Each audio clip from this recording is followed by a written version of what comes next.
Good evening, everyone, and welcome back to the Captain Jack channel. I know I've missed y'all so much. Things have been busy with Open Division and trials and this, that, and the other thing, but I'm glad to be here on a more consistent basis with you all, and we have got some new faces gracing our presence today. Gentlemen, why don't you go ahead and introduce yourselves and tell us where you hail from.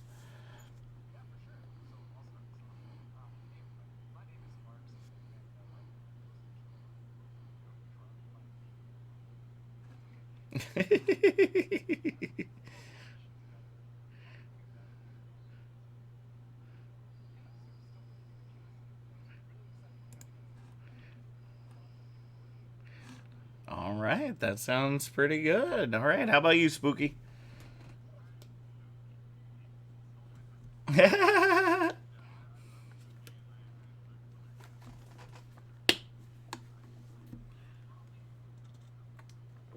All right, all right. As you see already, folks, their Twitter handles are right there, so be sure to go give them a follow. These folks have only been casting for about a month now, and so as you know, it's always great to get your feet wet, make sure that it's something that you want to get into, and they've kind of already hit the ground running. I've already done some VoD reviews with folks like Necra, which is definitely above my caliber, so I'm not for certain why they're stepping down to do this with me, but I'll give the best that I can. It's all right. I'll yep, you're right. So we'll definitely do what we can here. So this is the goal for this evening. Gonna go ahead and transition over to our map pool, and we're actually going to be seeing some Overwatch League videos that y'all casted over between, I believe both of them were between the Toronto Defiant and the Houston Outlaws for the most recent June Joust qualifier that's been going on.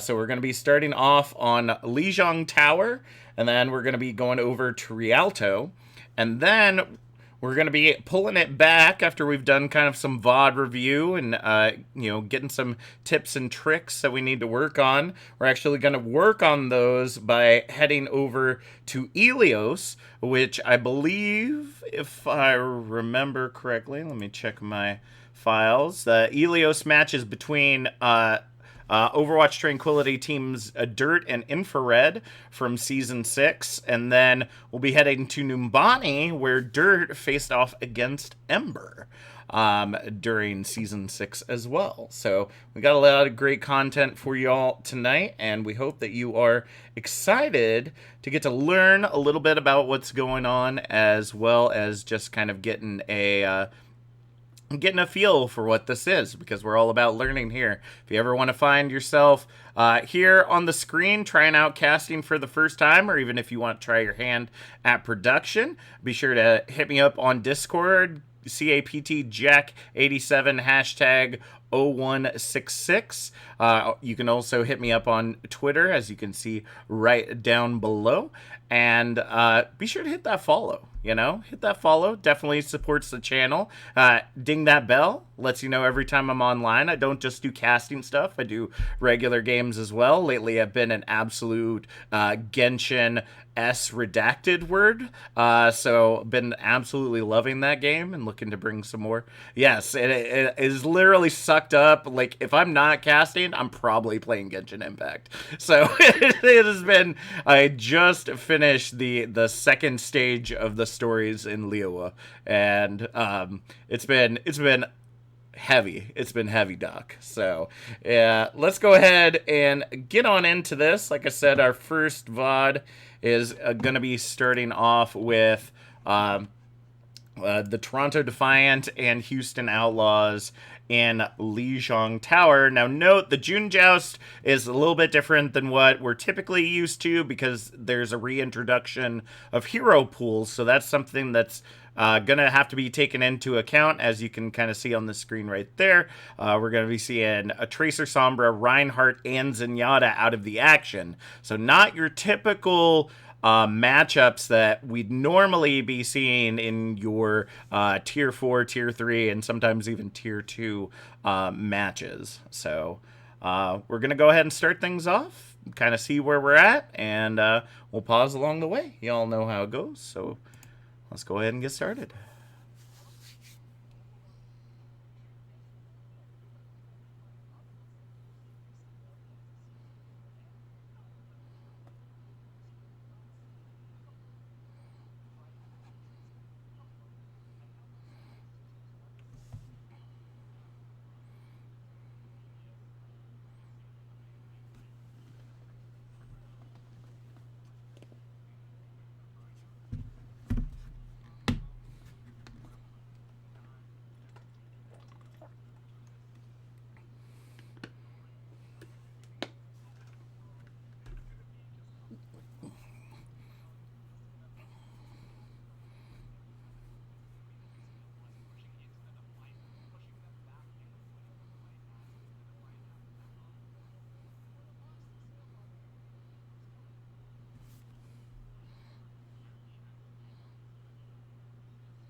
All right. So far, not seeing a whole lot of issues. To be completely honest with you, we're seeing pretty standard entry into the objective. You know, your timing is pretty impeccable. You know, the handoffs are working out very nicely as to when y'all are getting it to one another for each other's roles.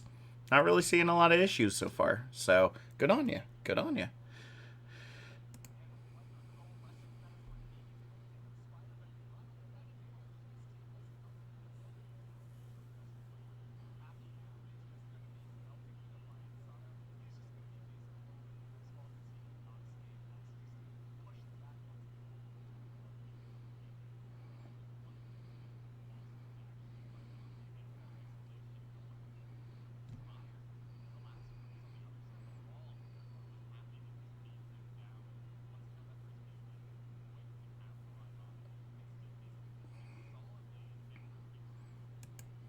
All right. So one thing that's always important as the play-by-play, and it's something that even as long as I've been casting, I struggle with too, is knowing when to hand off to your analyst. And the biggest way that you can kind of figure out when that moment is when there is an overwhelming um, there's an overwhelming disparity between the heroes on the field for one side or the other. So earlier, when we saw Sato kind of separated out from the rest of the team, getting staggered by the May wall and getting staggered into spawn, that would have been a great time to throw over before that death even happened. Because the one of the reasons I told you to send me a control and some kind of payload map is because control is vastly different when it comes to throwing. You don't have to be nearly as quick typically, depending on the level of play in the other maps, but control is especially important because the fights happen very quickly over and over again. So as the play-by-play, you need to make sure to give your analyst as much possible time as you can. So moments like that, although it may not punish you this time around because the re-engage was staggered, it may punish your analyst later on and they may not have enough time to break down the action. So definitely something to be watching out for, and it's something that's special about Control, right? Because the spawns are really close, the match is very fast paced. It's literally the fastest pace fights that you'll see in Overwatch, and so being very cognizant of that, especially in Control, is important for any play by play. So let's see how it keeps going.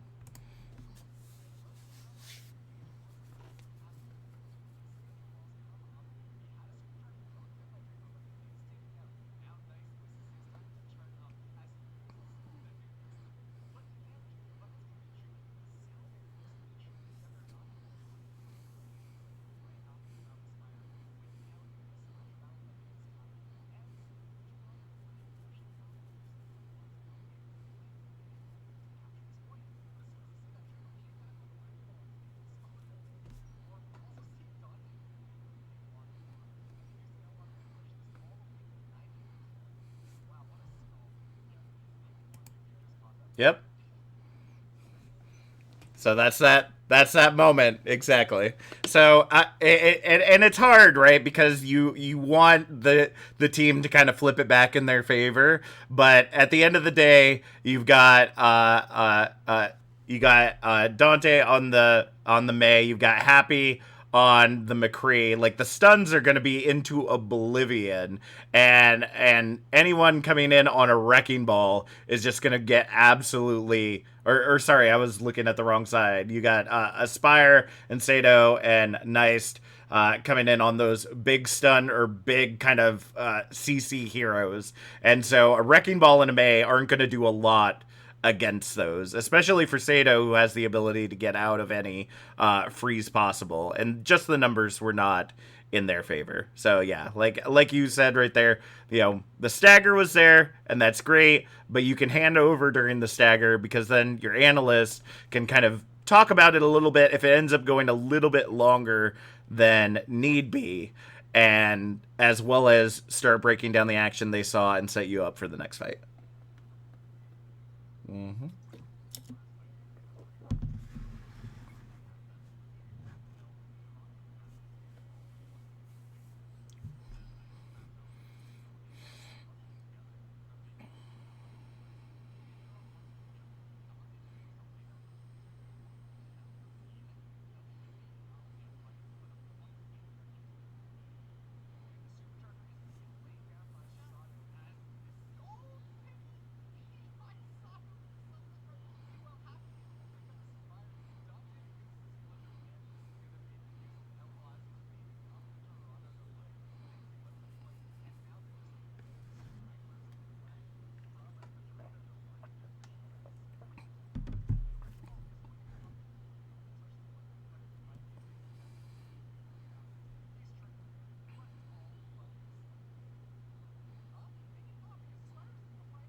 Mm-hmm.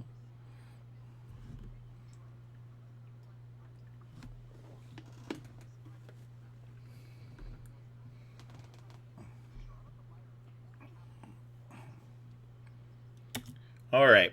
Couple things with that fight right there. So one thing that I enjoyed that you did, Ghost, is the fact that you ended up hearing Spooky say something about Michelle getting to eat, right? Which is really important.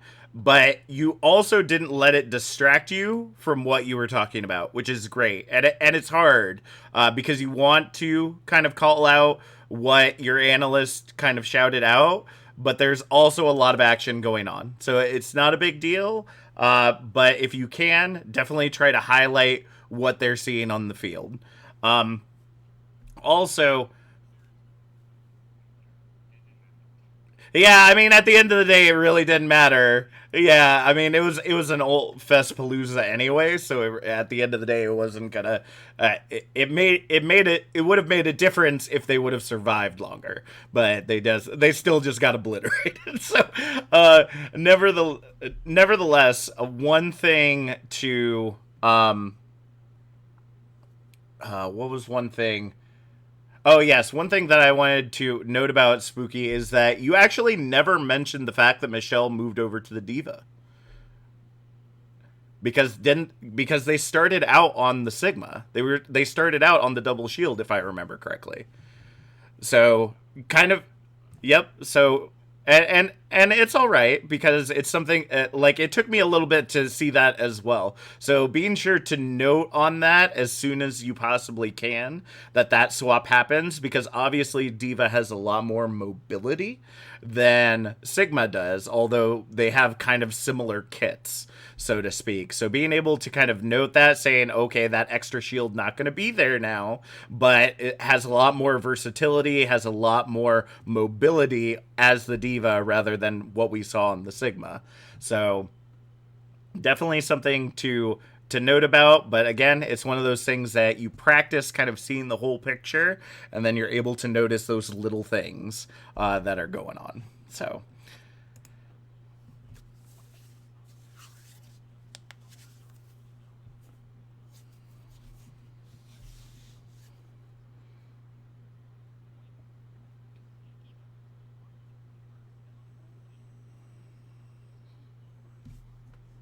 I'm going to send this back a second because I want to see if you noted something that was really important about that fight.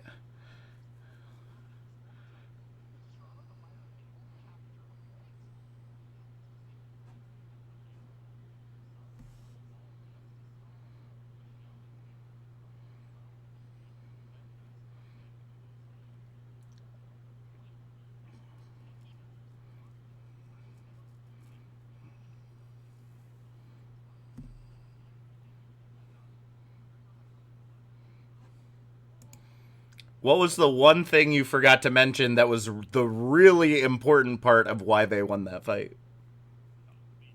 It was the beat. And just the Lucio being there, right? Because although those are incredibly mobile characters, that couple extra milliseconds that they save with that speed boost, getting them all in there, makes a huge difference, especially when it comes into overtime. Yeah, especially when it was their like last chance to turn the point back over.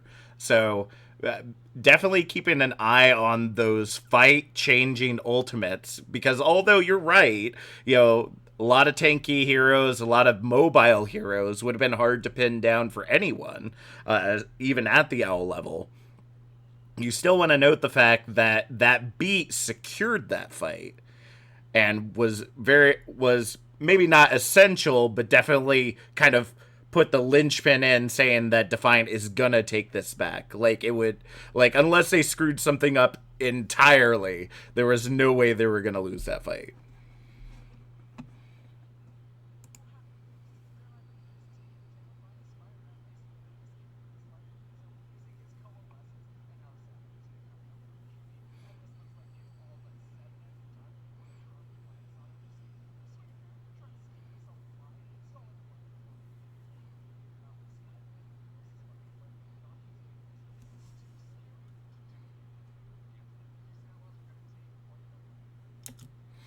All right. And this is one thing that you had talked about with me beforehand, Spooky, to note upon. And so I'm going to note upon it here. At a lot of time looking back, and the one thing looking forward that you would have been able to see is the fact that since Ansun Ansunjae had to use the beat to re-engage on the point, they didn't have that beat against Jubies for Houston Outlaws retaking the point. And so, just as much as that beat secured the fight for them to take it back, they also didn't have that to fight against Juby and the Outlaws when they retook the point. And that's how they lost it so quickly.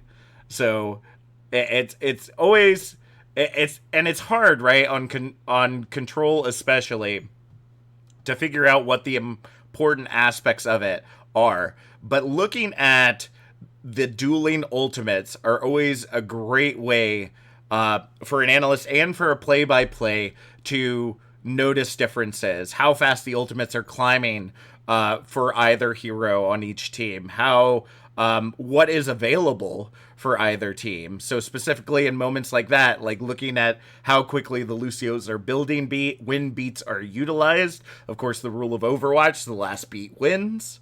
So who's going to use the beat first? And does that gain them the long game or the short game? And right now we can see for Defiant that ended up just getting them the point back, but they weren't able to fully hold that point because they didn't have the necessary tools to be able to hold the objective against the Outlaws. So, and then one thing to note, Ghost, this is a great time that you can hold a little bit longer because your analyst is going to have plenty of time during the setup phase for the next round. So feel free to hold. I usually hold until the ticker ticks over. So when you see the screen come up and it says like zero, goes to like 0-1. So don't be afraid to hold it. Maybe that extra second or two. But if you feel like throwing it over, you totally can do that too.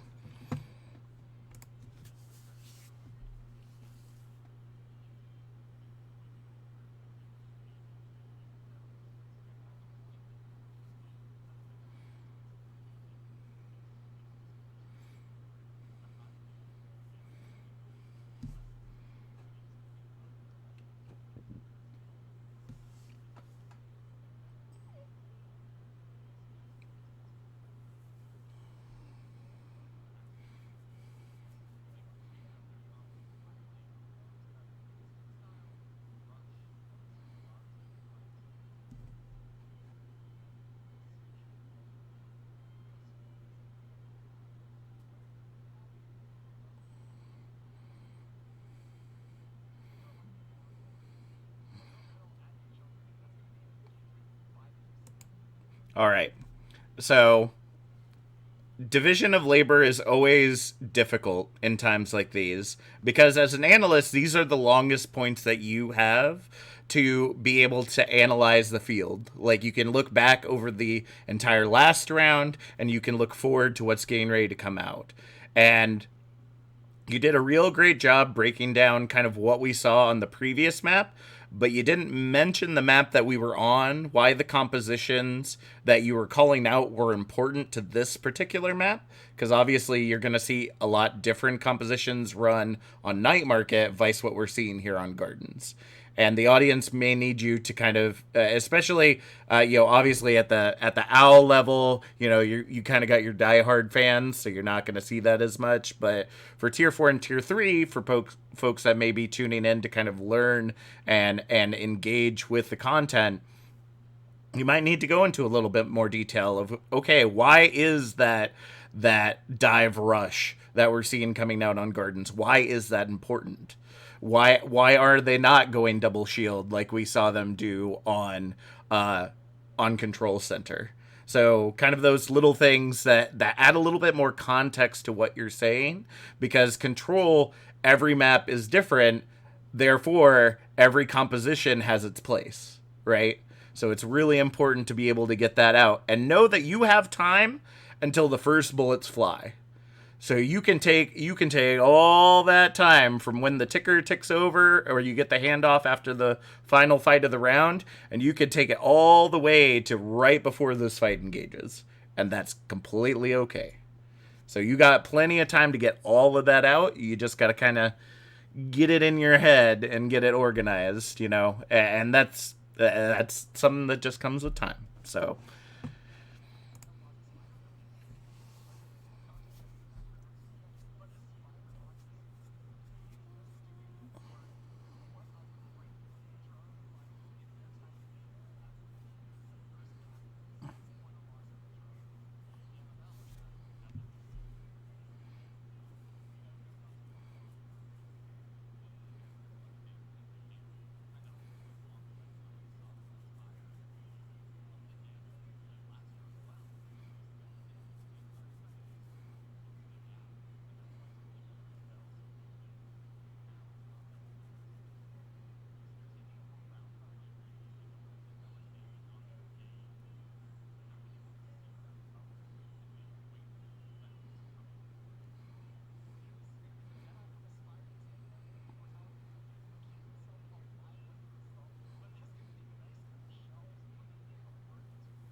I'll go ahead and let you two cover kind of everything that just happened. So Ghost, you go ahead and start off. What do you think you could have done better from this kind of like fight and a half that we just watched?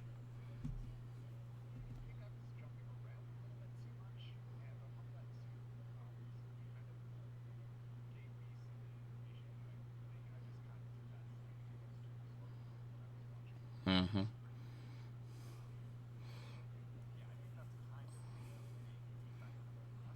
Yes.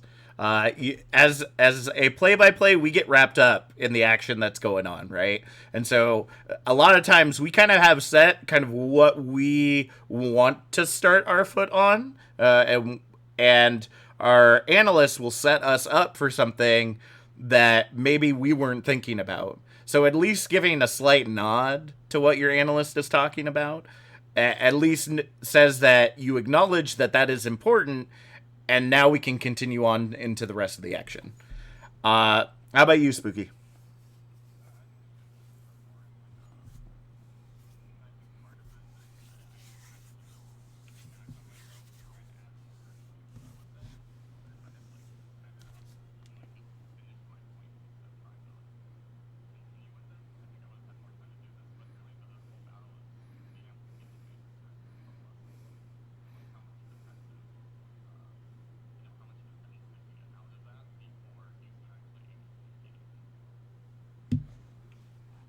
Oh,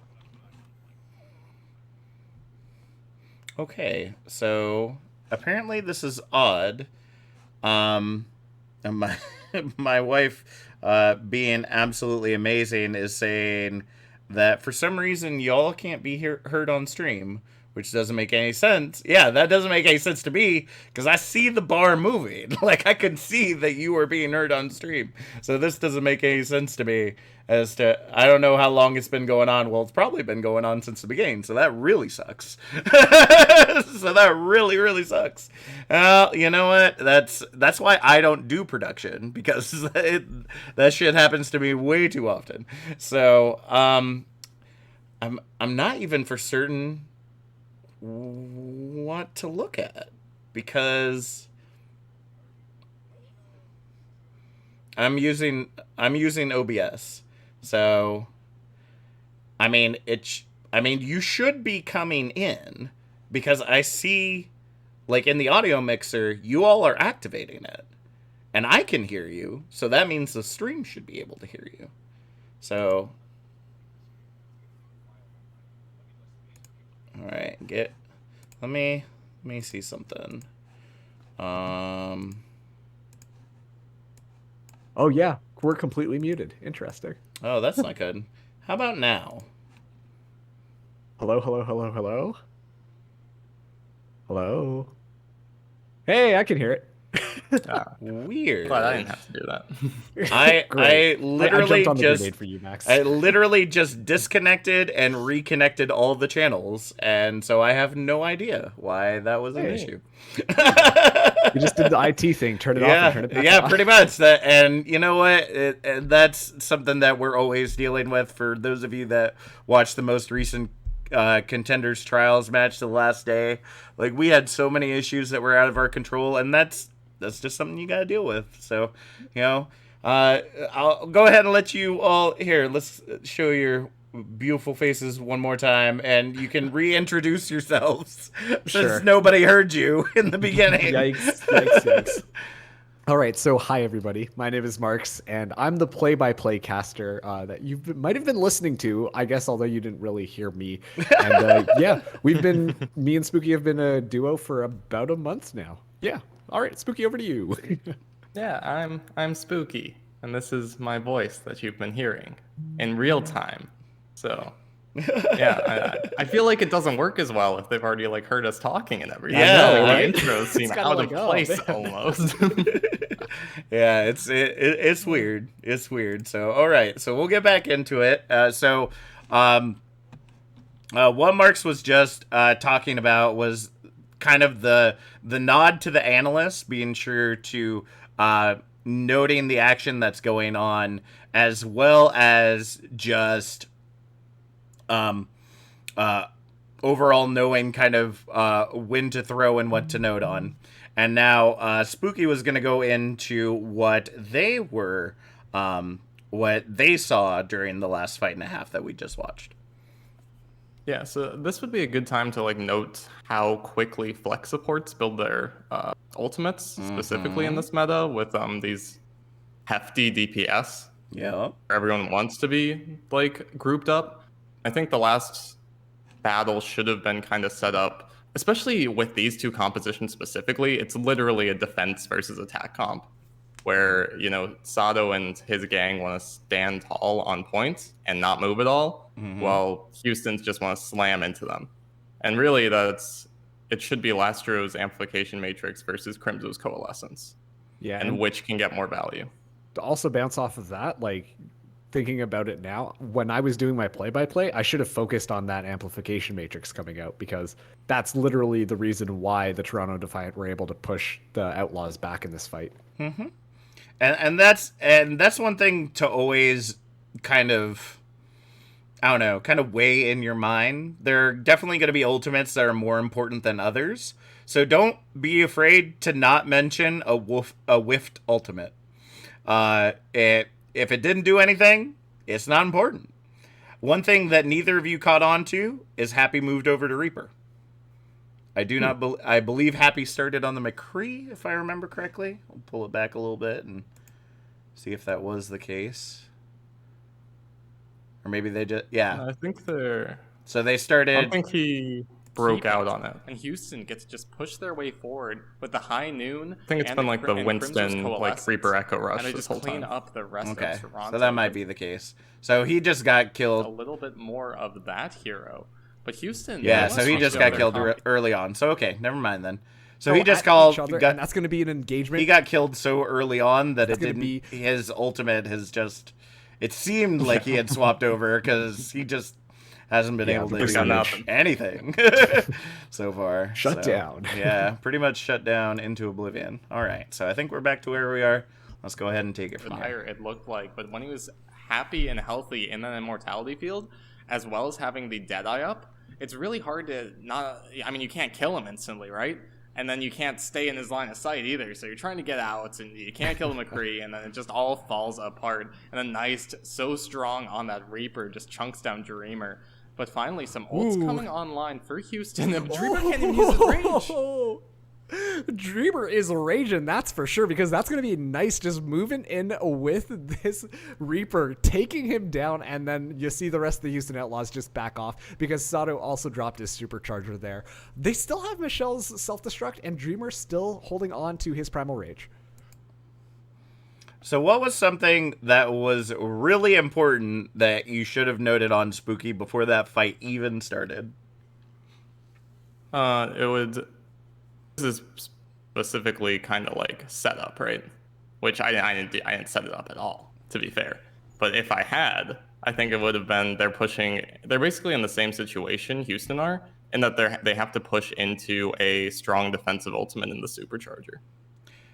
Or just the fact that the ult economy of Defiant was out, like, Outlaws had nothing on the board. Yeah. There was nothing that they were going to be able to do. That had to be a dry push because no matter what happened, Defiant were just going to have them outclassed left, right, and center. Like, they could have pushed all Qs if they really wanted to and just absolutely obliterate Outlaws. I mean, they did anyway. But, like, and let's see if that's something that you set up this time around because, yes, Dreamer has the Primal, but you have Deadeye and Blossom and Self-Destruct getting ready to come online. So let's see if that. Let's see if we get that set up really this time. Seem to have Houston's number here, and it's almost done. You know, it's 80%, and Houston are still looking for some of these key ultimates. Juby with the beat and Dante with the duplicate. They're just coming onto them right now. And they haven't had them the entire point. These would be their first use of these ultimates, and they have to be big. All right. And Dante is now copying the McCree on his own. Nice, meanwhile, falling really low, but he is looking to use that Death Blossom. Now, Dante was so close to getting a triple kill there, but he is taken out of duplicate form. It's okay. He's able to trade that out for Nice. Michelle taking down Dante, and the Houston Outlaws have finally flipped the point, but we're in last fight territory. If it's one team fight lost for Houston, then the Defiant are going to be rolling strong. Yeah, but to mention that, Toronto, their comp it's not going to be as strong on the offense as it is on the defense. They're going to have to push forward around this Orisa shield, and that's on like a 10-second cooldown. It's going to be pretty difficult to actually put it in the right place you want it to. We see Dante and Happy over on these really tanky DPS as well, so it's going to be hard to take them out. Lastro needs to get something big with his Amplification Matrix. Got a lot of damage through it, but the bomb is coming right at him. And that is absolutely scary. Now the Reaper duel is going to happen. Aspire able to take out Happy. The sound barrier coming out from Juby, and the Houston Outlaws are really trying to pressure the Toronto Defiant back. Michelle, though, able to take out Dreamer. Piggy gets demeched as well. The picks are coming in for the Defiant. Juby now just trying to do something, but as soon as he falls, it looks like this is going to be the Toronto Defiant moving back onto point and flipping it around. And it's actually... What'd you all see? The second time around, I should say. Sure, starting from where? So we're going back kind of a fight and a half ago. Houston flips the point, right? Has it in their control. Spooky, you were talking about Sato had set up the shield early for Defiant to be able to rotate around and would have to wait for that to be able to set up this next fight. And then we got into the fight that did happen. Mm-hmm. Yeah, I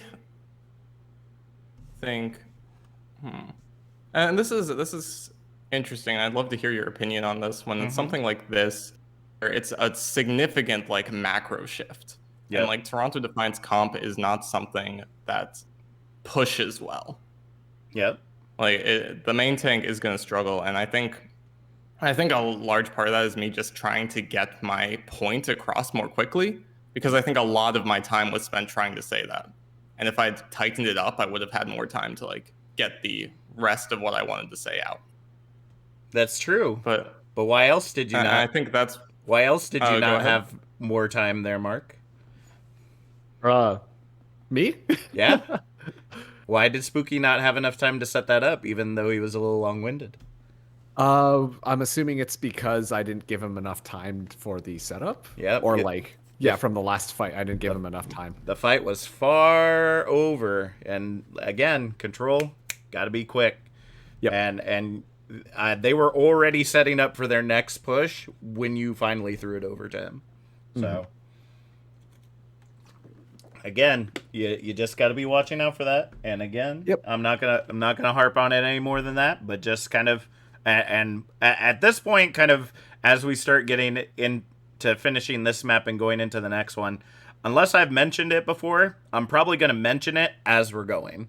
So I'm gonna let the video keep playing, and I'm gonna be like, throws late, or watch the ultimates or stuff like that, so that you can kind of see if it's kind of a repetitive thing that's happening that you really need to work on, or if it's just something that's kind of happening here and there and you might just need to tighten it up a little.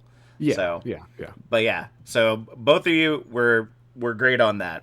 So being able to practice your throws, trying to be able to slim down the wording, which I know is hard sometimes because it's like your brain's moving a mile a minute and then you got to get your mouth to make the sounds that so that other people can hear what's going on in your head.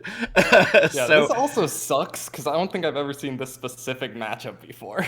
yeah. I was like, oh my god. Like, Well, and Yeah. that's the thing that you can note on as well, right? Is that because of the shift due to the Yeah. hero pools, I can almost guarantee you. I've been trying to catch bits and pieces of Overwatch League this season, but I can guarantee you that Sato would probably be running Rhine right now if Rhine was not was not taken out. They would be running full rush.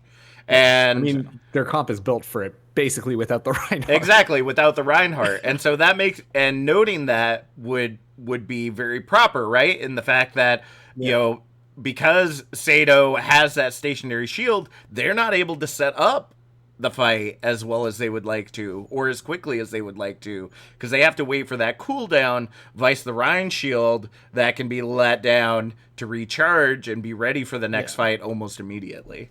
So noting things like Houston that is fast as hell. Yep. Like, this is the fastest composition I think in the game. Yeah, well, I mean, they're set up for it, and this map essentially welcomes it, right? Because you've got a lot of, you don't have like a lot of high ground advantage, but you have a lot of open space advantage. And if you see the places that they're taking the fight, they're not going into that side room where Toronto Defiant is. Like, they're trying very hard to make them come out to point to be able to take them out, because they know if they go into those tight quarters, Defiant's got them beat. And so knowing kind of where the fights are, noting where the fights are happening, how compositional differences make such an impact, and whether or not the team that's having the hard time setting up, which right now is the Outlaws, and why that is the case, are all things to be thinking about. But again, it's something that comes with lots of time and practice of watching hundreds and hundreds and hundreds of hours of Overwatch, because the meta is constantly shifting. I mean, this is probably the best place the meta has been ever, which is great because it means that so many different things can be run and doesn't get as aggressively punished.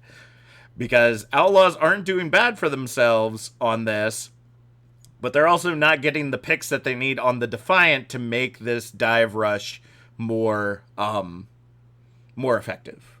Yeah. So Lastro there predicting the aggression from Houston. He puts his amplification matrix right in that little hallway. You see Happy, he tries to come in. It looks like Dreamer coming around. Look at so many members of Houston so close, but they only had 6 seconds after the point flip to come back, and they don't get to do it. But Lastro there, he set the amplification matrix in that small hallway because he was assuming Houston would rush in. He gets a little bit of damage, then Houston actually continue to rush through his amp matrix as they truly go so deep in chasing the Toronto Defiant. But that's not what you want to do, Marks, you know? Houston were chasing the Toronto Defiant that entire point when they were in control, and they lost time and time again. Toronto Defiant's, the comp, or the strength of their comp, is in defensive holds. And we saw that right there as Houston tried to push and got taken apart. That was absolutely fine, Spooky. You got thrown the analysts when the fight was over, which is great, and then the match finished. So no reason to throw to the play-by-play. Completely fine. Only thing I probably would have added in there is just the fact that they tied it up and maybe talking a little bit more about how close each map was.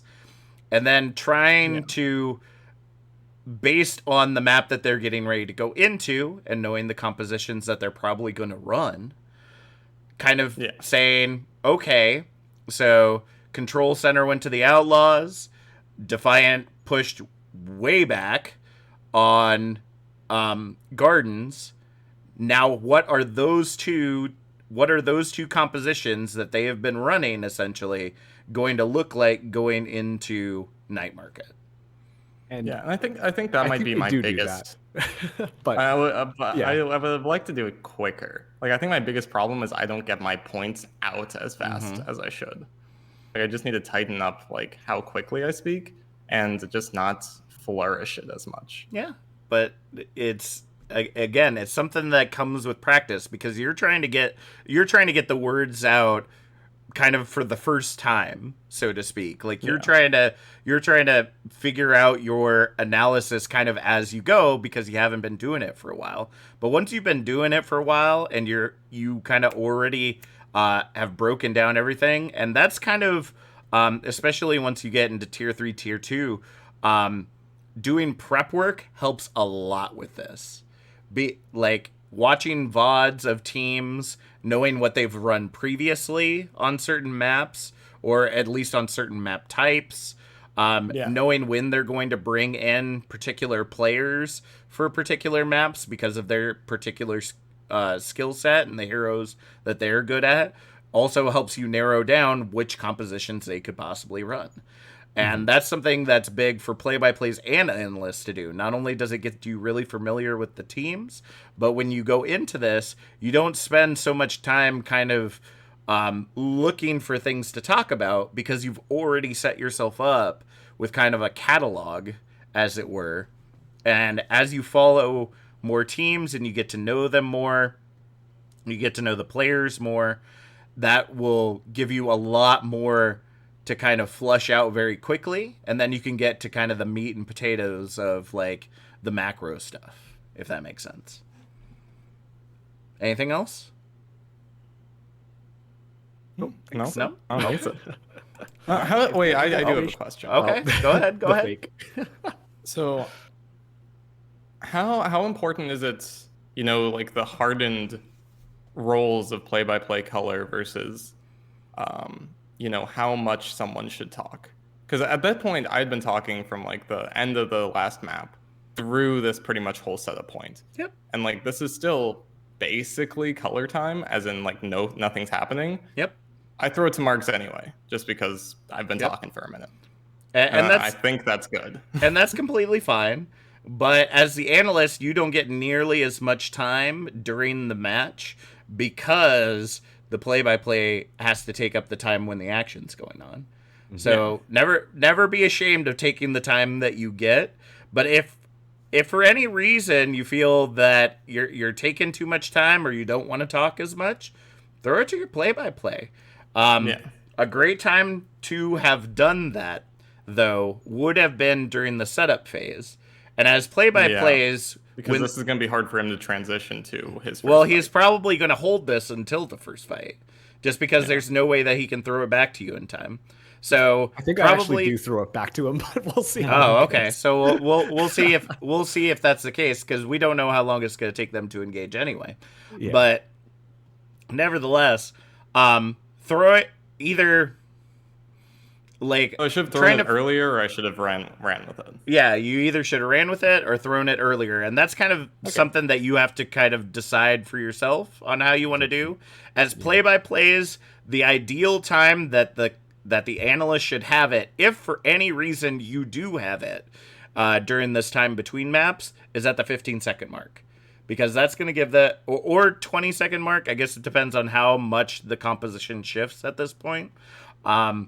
But making sure to give them plenty of enough time to set up the compositions that are coming out, 20 seconds plus the time to get into the map is plenty more than enough time to do so. 15 seconds, I'd say, is cutting it close, but is still doable, especially if they throw it to you mid-map. But at this point, this is going to be hard, and this is a technique that I haven't gotten to a point where we've needed to use it yet, but I'm hoping that we do. That way, I can kind of tell you a little bit about it because I love using Matrix that. comes in. So if they shoot through it, it does more damage. So let's just be in front of the amplification matrix so they don't shoot walk through it. and then we do more damage. We see Aspire teleporting the team onto point, but it's Dante going in deep there with the Echo. He's on the flank, but Piggy picks off nice. It's 5v5 on point. Laster, though, able to find Dreamer, and that might be the Houston Outlaws backing off without their main tank here, which is super deadly because now Aspire able to set up his Symmetra turrets on the point, which are going to be incredibly annoying for the Houston Outlaws to move. All right, so you there were a couple of things that happened there. One, try to avoid as much as possible talking over one another, and that just comes with practice. So, definitely one-liners and whatnot from the analysts, whether the play-by-play's talking and vice versa, are totally fine. But because you both kind of talked over each other, Marks ended up backing off, and then you ended up filling the play-by-play role when it should have been his time. Yeah. So, and that's the other thing to note on is tempo. So because of that throw, so late or early, however you want to look at it, it ended up setting up kind of a train wreck here, and now it's going to be up to both of you to try to manage how that recovery is going to happen, because it looked like Outlaws were going to disengage, but it looks like they're going to re-engage. So I'm wanting to see if Marks holds it and then kind of resets the tempo, throwing it back to you when the fight actually ends. So let's see. Around as Dante falls to Michelle. A little bit too much pressure coming in here. Now Nice is back, but it is all Aspire all day. Look at how much damage this guy is putting out on Symmetra. Oh my goodness. A great first point hold for the Toronto fight.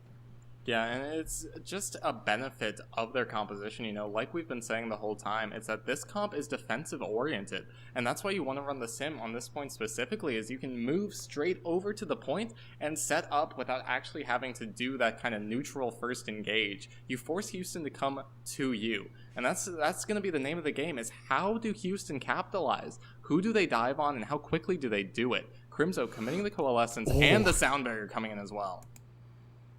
Okay, so the tempo almost reset itself there.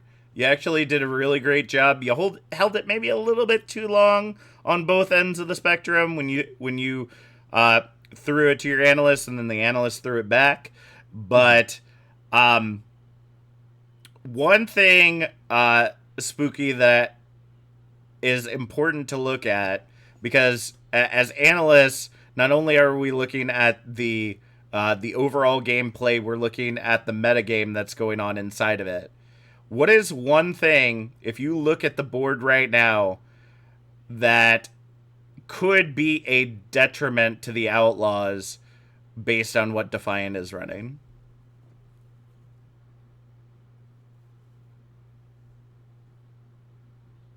I'll give you a hint. It's already on your screen. It's got to be the wall, right? No. No. You mean specifically the Moira? Mm-hmm. Why the Moira over the Batiste? I think specifically because of how tanky the composition is. So you get a lot more healing down. You've got Juby speeding you in. That can't actually heal as well in this like setup as the Moira can because everyone's like stuck together. Dante's gonna have a problem, but you know, Dante would have a problem with the BAP anyway. He's flying. Yep. But the main reason they run the Moira is the coalescence because Yeah. it lets them dive into the enemy from a. It's the only way they can dive, actually. True. So, and that's one thing to be very cognizant about, right? Because it's a dive rush. So it's very important that they're playing the Moira over the BAP, but the Defiant have the edge on their end because for their composition, they're looking to bunker down more. So, depending on how long the fights go, and you can probably look back at the previous fights and see this as well, depending on how long these fights continue to go, you will see Crimzo becoming less and less effective as the Moira, because obviously they're running out of healing, and Lastro becoming more and more effective because they're able to keep up the same pace of healing and essentially out-heal Crimzo in the longer fights. So seeing how quickly these fights are happening and kind of who is making the larger impact, is the Moira able to pump out enough heals for them to get the point flipped over?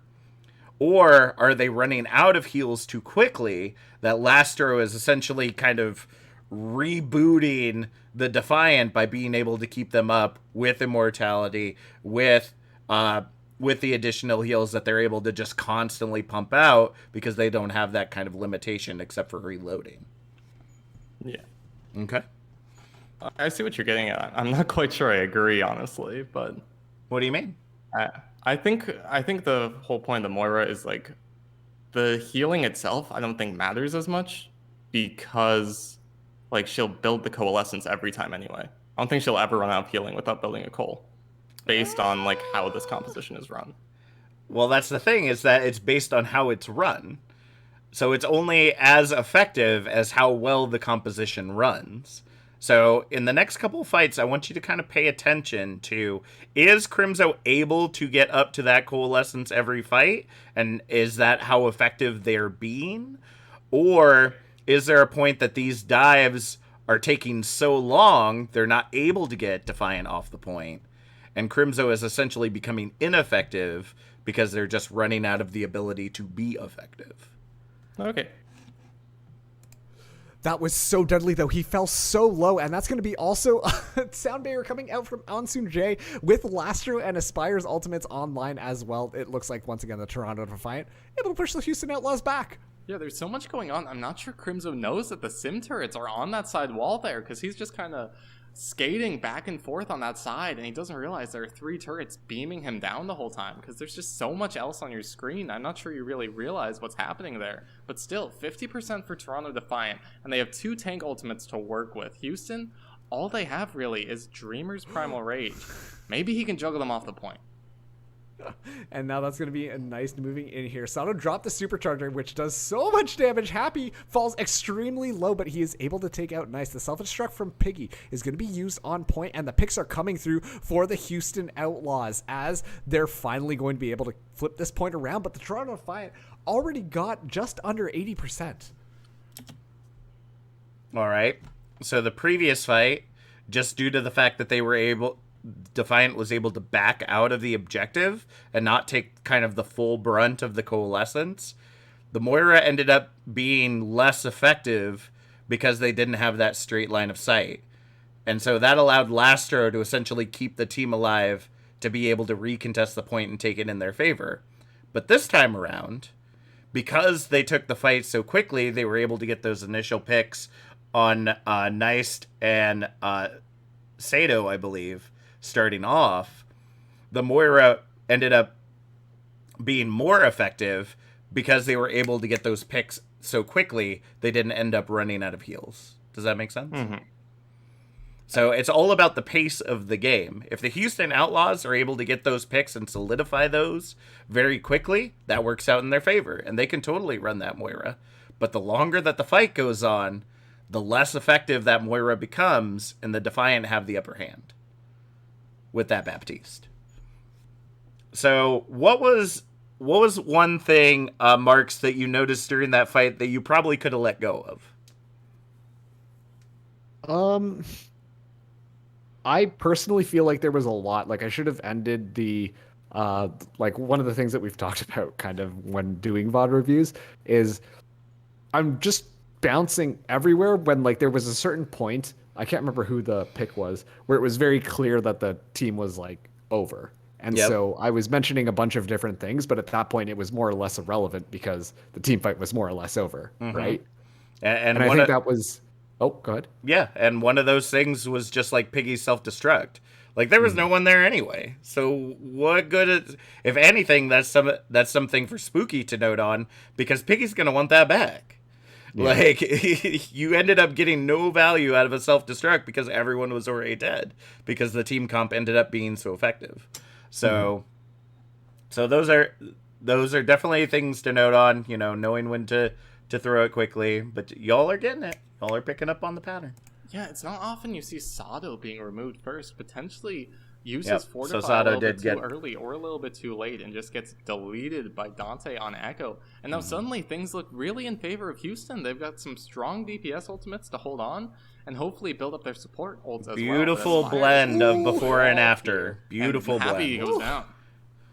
That was We such got a there good one placement day. of the wall because Happy couldn't decide which side of the wall he wanted to be on. Members of the Corona fight on both sides. Now Dante is hard. in the It's hard duplicate form on sometimes. this diva, but it isn't going to be enough because Aspire is just beaming people down once again. Ansudre used the sound barrier just to keep the rest of his people alive, and it was out doing Crimzo's work on the Coalescence as the Toronto Defiant are going to be moving back on this point and setting up their solid defense once again. Juby, though, commits the sound barrier. Houston actually wants to take this duel on the point, but it doesn't look like it's going to be going in their favor as Nice is able to just push back both Happy as well as Piggy. Piggy finally back in mech, but it's all too late. That was kind of a waste of an ultimate.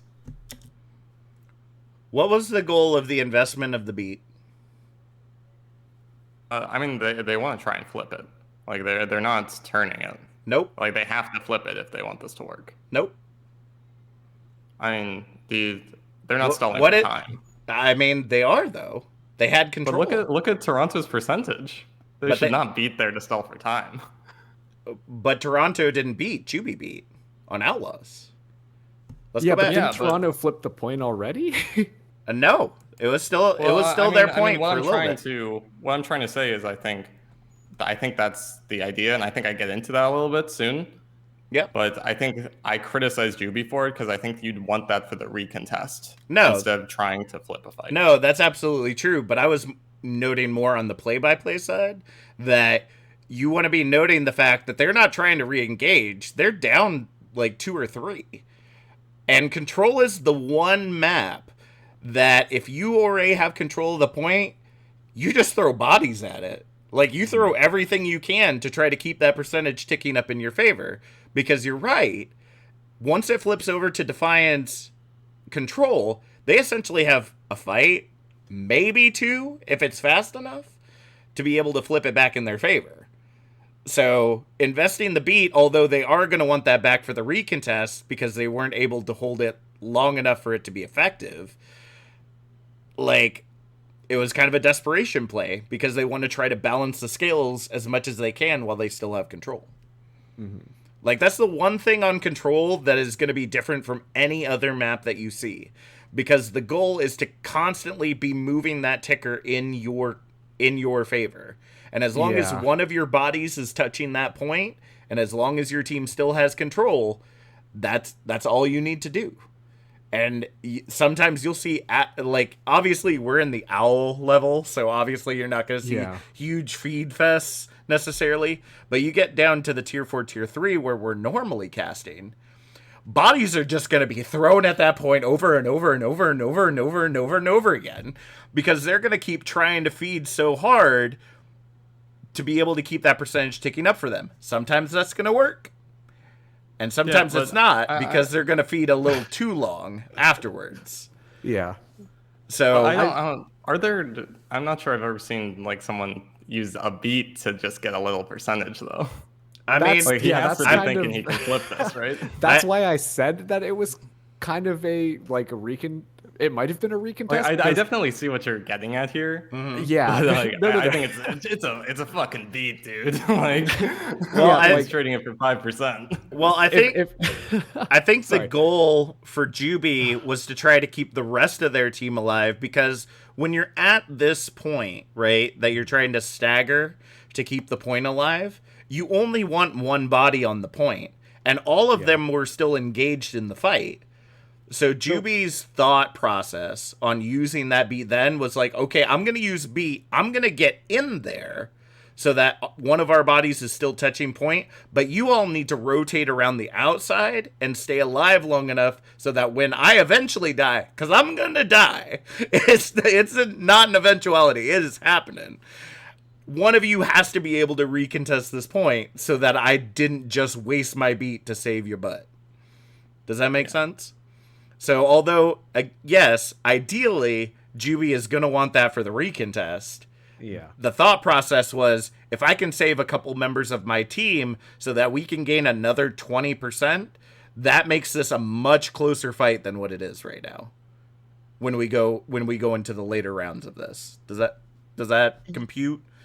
And Yes. Yeah, I still Yeah, think I like- disagree with you. I mean, but like- I see what you're saying. I do see what you're saying, and especially too with how they decided to stall out the point, because I would have expected them to kind of go in one by one, and then I guess that caught me off guard when the beat was committed, because they all went into the point at the same time with the beat coming onto them, and I might be wrong here. I'd have to watch the replay, but I think Yep, there were only and- 4 members of the Defiant on the point.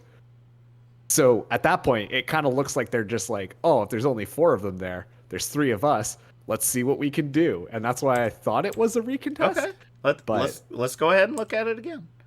I'm more than happy for us to look at it again. So, and it's hard, right? Because when you're in the moment, it's hard to determine what that looks like. But I think the thing to always have in the back of your mind is control, vice any other map type, runs by a different set of rules because of the way the mode is played. Like, the only other way that you could probably see control strategy work out is on assault for the defense. Because obviously if they have a person on the point, that percentage ain't going up. Especially on objective Bravo, which they're going to have the advantage to be able to constantly take back if they're feeding the point. So... Because Aspire is just Let's beating see. people down once again. Ansundre used the sound barrier just to keep the rest of his people alive, and it was out doing Crimzo's work on the Coalescence, as the Toronto Defiant are going to be moving back on this point and setting up their solid defense once again. Juby, though, commits Okay. the sound Nope, barrier. you were Houston right. actually wants to take this duel on the point, but it doesn't look like it's going to be going in their favor, as Nice is able to just push back both Happy as well as Piggy. Piggy finally back in mech, but it's all too late. That was kind of a waste of an ultimate. So This is a weird observing. this fight. is Because this is 5 people. because you were right. They were looking to recontest the fight, but I don't think everybody got the memo. I think they're diving someone who's not on point. They're like, let's get this isolated target. I think that's what they're doing. On the Coalescence. look at it because again. Toronto Defiant are They gonna all be moving dip. back on this point Yeah, and 'cause they all setting up their storm solid in at the defense same once time. again. Juby beats Juby, though, them, they commits like the sound all barrier. dip. Houston actually wants to take this duel on the point, but it Okay. And then So what I they saw, immediately They back get out. zoned by the bomb. yeah. So what I see. Oh, is that what happened? Maybe I didn't. Maybe because I on didn't the see it on Coalescence, screen. as the Toronto the Defiant bomb. are going to be moving back on this point and setting up their solid see. defense once again. Juby, though, commits the sound barrier. Houston That's why they immediately back out. Okay, Yeah. that makes sense then. And that's hard to see in the moment, right? So we had to look at this like 3 different times so that we could see all those Yeah. pieces. Yeah. So I'm not necessarily saying things to try to get. I'm trying to get you more to think that there are Just like the nature of control. yeah, you know? just the Like, nature I of think- control is so crazy that what you're thinking in the moment might not be the entire picture. So just trying to do your best, especially in big fights like these, you want to be looking at that macro play. So Yeah. they were looking to re-engage, but noting, why are they now in full retreat mode? Yep. Like, why are they leaving? They just beat to get in here, and now the only one on point is Juby, who is behind the camera right now on the wall, Running around. running around to try to keep that going. And that's noting that the self-destruct that from Michelle was, I don't know why it was thrown at the wall. I mean, you could throw it straight up too, I suppose, but maybe it was just kind of a flick reaction kind of thing. Eat it. Yeah, just like yeet and hope that it stays on point, I guess. But You threw it directly at Juby. Yep. Spiteful. well, actually, Work on the coalescence don't as the Toronto Defiant think are they gonna be moving did. back on this point and setting up their solid defense. yeah, because they throw it to the right. Juby comes in on the left. Yeah. So- it was definitely just like a flick I up. see. Yeah, Yeah, they were just trying to Yeah. get it out because they wanted to essentially deny the sound barrier. But the fight is And even. they had look how like close they were to capping the point as well. Like, they Yeah. wanted to flip right there. They wanted to zone with the bomb. Okay. Yeah. Once again, Juby It though only took us 4 commits to times sound watching barrier. to Houston try and Yep. figure out this fight. and that's why you like don't take any of what I'm kind of analyzing as this is going on to heart, because in the moment you're not going to see everything, Yeah. but it gets you thinking about all the things that could happen Yeah. during this fight. Like, I could totally see Juby using that beat just to be able for them to touch and then the rest of the team to kind of trickle in and keep that percentage going. But of course, I missed the bomb that first time around, so that makes sense as to why it was a full retreat that time around, except for Juby, who obviously just is into pain, I guess. I'm not exactly for certain. So This is where Juby's trying to do exactly what you said. He's trying to keep Juby the is like, percentage ticking. exactly. He wants to Juby's take trying this to keep duel it going. on the point, but it doesn't look like it's going to be going. I don't in their think we're favor, gonna as see the nice as camera it'll just push back see both that. happy as well. Oh, actually, Juby steps off point. And I think it's because They're all Juby doing thinks something. Yeah, I think it's because Juby might be thinking that the rest of the team is still behind them. So Yeah. so that was a ballsy move, nevertheless, to be able to touch point while the bomb was going off. But then, unfortunately, the rest of the team was like, "Nope, I'm out. I'm gonna head out of here." So As Piggy finally back in mech, All right. but it's all too late. That was kind of a waste of an ultimate. Yeah, I'd say the same if Lastro hadn't fallen early in that fight. That had to be what Juby was going for, but Nice finds Happy, and this could be all over for Houston. They've already lost one member. They lose the...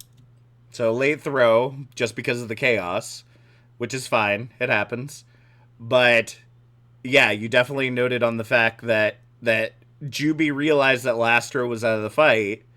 So the best time to re-engage with that beat in the 5v5, or actually at that time was a 6v5, was at that moment. Unfortunately, it just didn't work out for them because Michelle had other plans. Yeah. as well, and it's already last fight territory, and they're down 3. This could be all over. You'd love to have the sound barrier here, but you just don't, and you're gonna get cleaned up. I think Juby was going for that opportunity. You know, Lastro had fallen. The only heals on the side of Toronto Defiant is Ansun J, and Juby decides to commit, try and get everything online for his team. It's just not enough, and this is all cleanup. There's nothing coming out from Houston that Toronto won't be able to deal with, and that is all she wrote. Toronto, they're going to be taking the point number 1 as soon as they clean up Dreamer. And the Houston Outlaws have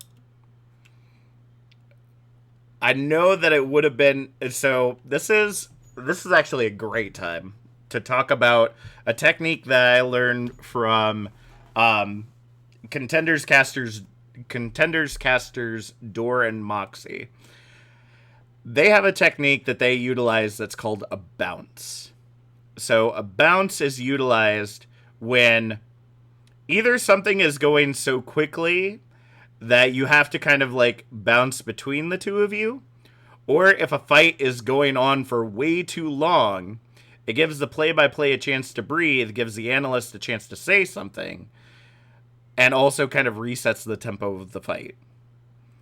So in this case, we ended up seeing Spooky essentially hold it the entire time while the fight was still kind of going on. Although it was cleanup, there was at one point enough bodies that if they would have gotten picks, could have flipped the fight over in their favor. because thankfully, they had the ultimates on their side to be able to flip the point in their favor. So it would have been good, like, when Crimzo came on the Coalescence, that would have been the bounce time. Yep. Like, that's when I should have thrown it. Yep, that would have been the time to throw it. But just knowing that it might be different in fights like these because it's just so quick, but the whole point of a bounce is to be just like 1 or 2 sentences maximum. You just say something real quick, and then you just throw it right back. Mm-hmm. And especially in crazy fights like this, your tempo is going to get thrown off real quick, especially if you're not used to chaotic fights like this. So being able to kind of, and this is specifically something that you have to work on with a partner. You can utilize it with like casters that you're casting with like once or twice, but it just has to be communicated ahead of time so that they know if a fight is still going on and I throw it to you, this is not you hold it for like the next 30 seconds even though a fight's going on. Yeah, that makes sense. But it's something that you all can work on as you're working on your tempo and stuff, but just being able to like as Marks threw it over to you, just that quick 1-2 seconds, overtime's now ticking, back to the play-by-play. Just so that they, if anything were to happen, they would have been able to pick it back up. So, and that's just as easy, even if, I'm sure that there are probably analysts out there. Chef Billy's probably looking like, what are you talking about, Captain Jack? But, it's not necessarily a bad thing, but it's something that could help if Outlaws would have happened to swap the point back over at one point or another. Because I'm actually surprised that, did Dreamer have? Oh, Dreamer didn't have the Primal yet. Oh, that's a rip. That's a rip. So close. But nevertheless, that's something that could have possibly turned the fight, but honestly, probably wouldn't have done much against Neist on the Reaper. Would have just got shredded anyway in the 1v5. Oh well, so let's see how you finish it all out. As soon as they clean up Dreamer. And the Houston Outlaws have done an excellent job of stalling out, but it's all too late as the Toronto Defiant are going to beat the Houston Outlaws on map number 1, taking the series 1-0. Yeah, and just beautiful plays coming out from Toronto. They really did seem to understand how they wanted to use their comp, specifically against the rush from Houston. But like I said, that is really a defensive-based comp. So once we start getting on some of these payload maps, I really want to see what Toronto break out on the attack and see if they are able to match the speed and tempo of Houston when they can't just sit back behind Sato's Orisa shield. Well, make sure to stay tuned for map number 2 because the series is going to be delivering as we go to our hybrid map next. So stay tuned. We've got a couple of breaks, but this is going to be the Toronto Defiant trying to stay in the lead against the Houston Outlaws while the Outlaws, they're trying to come back in this series. See you in a bit. All right. That's good. That's good. So while I go ahead and transition to the next video, why don't you two kind of give me a couple of things that you took away from that? I know we actually spent quite a bit of time. Holy crap, we spent a whole hour on that video. Yep. That's usually how our VoD reviews have gone, honestly. Yeah, the first video is always, especially if you haven't VoD reviewed with someone before, because I don't know what all Necra or anyone else that has VoD reviewed has told you. And so... It's like this. Yeah. Yeah, pretty much. So feel free, if you've heard it before, feel free to cut me off. That's totally fine. I think just kind of listening in on what we casted there, like a big thing is giving each other space to say what we're going to say. Welcome I mean, back, obviously everybody. It's in the this June VoD, you Just could definitely hear it on my end being the play-by-play of not being as aware of when the fight is ending and then kind of holding on for it a little bit too long, which then cuts into Spooky's time. And then suddenly Spooky doesn't have as much time to get the point, like break down the last fight, but then also set up for the next fight. And then that starts to encroach in my time when the fight begins again. Yep. I think that was the biggest thing that stood out to me there. Tempo is very important. It is probably one of the most important things as casters, because Overwatch itself is probably, at least what I continue to hear from people, because I only cast Overwatch, so I don't know any different. But as I hear from a lot of folks, Overwatch is probably the hardest game to do casting for, because of the fact that it's so fast paced. Because there's always something going on. Because even when the fight's not going on, there's stuff that needs to be broken down, because you know it's going to impact the next fight in the next like 10-15 seconds. Yeah. So just know that starting off, I would say starting off on probably hard mode for casting is going to set you up well if you plan to cast other games that are maybe a little bit more slower of pace, that is going to allow a lot more time for analysis and macro and micro breakdowns and things like that, because you'll already kind of have this tempo set for if for some reason a game like Overwatch ends up going in a faster tempo. Yeah. How about you, Spooky? I think it's pretty much the same thing. I think specifically more on my end is just tightening up what I'm saying and trying to focus more on a single thing I can break down. All right. Rather than like pushing more to like, I think I try and hit too many things. Like if I just focused on one thing, I'd have more time to both break down and set up. Yep. Which are the linchpins in the fight? What was the linchpin that turned the fight in whoever won's favor? And what is the linchpin that you're looking forward to? Is it an ultimate? Yeah. Is it a composition?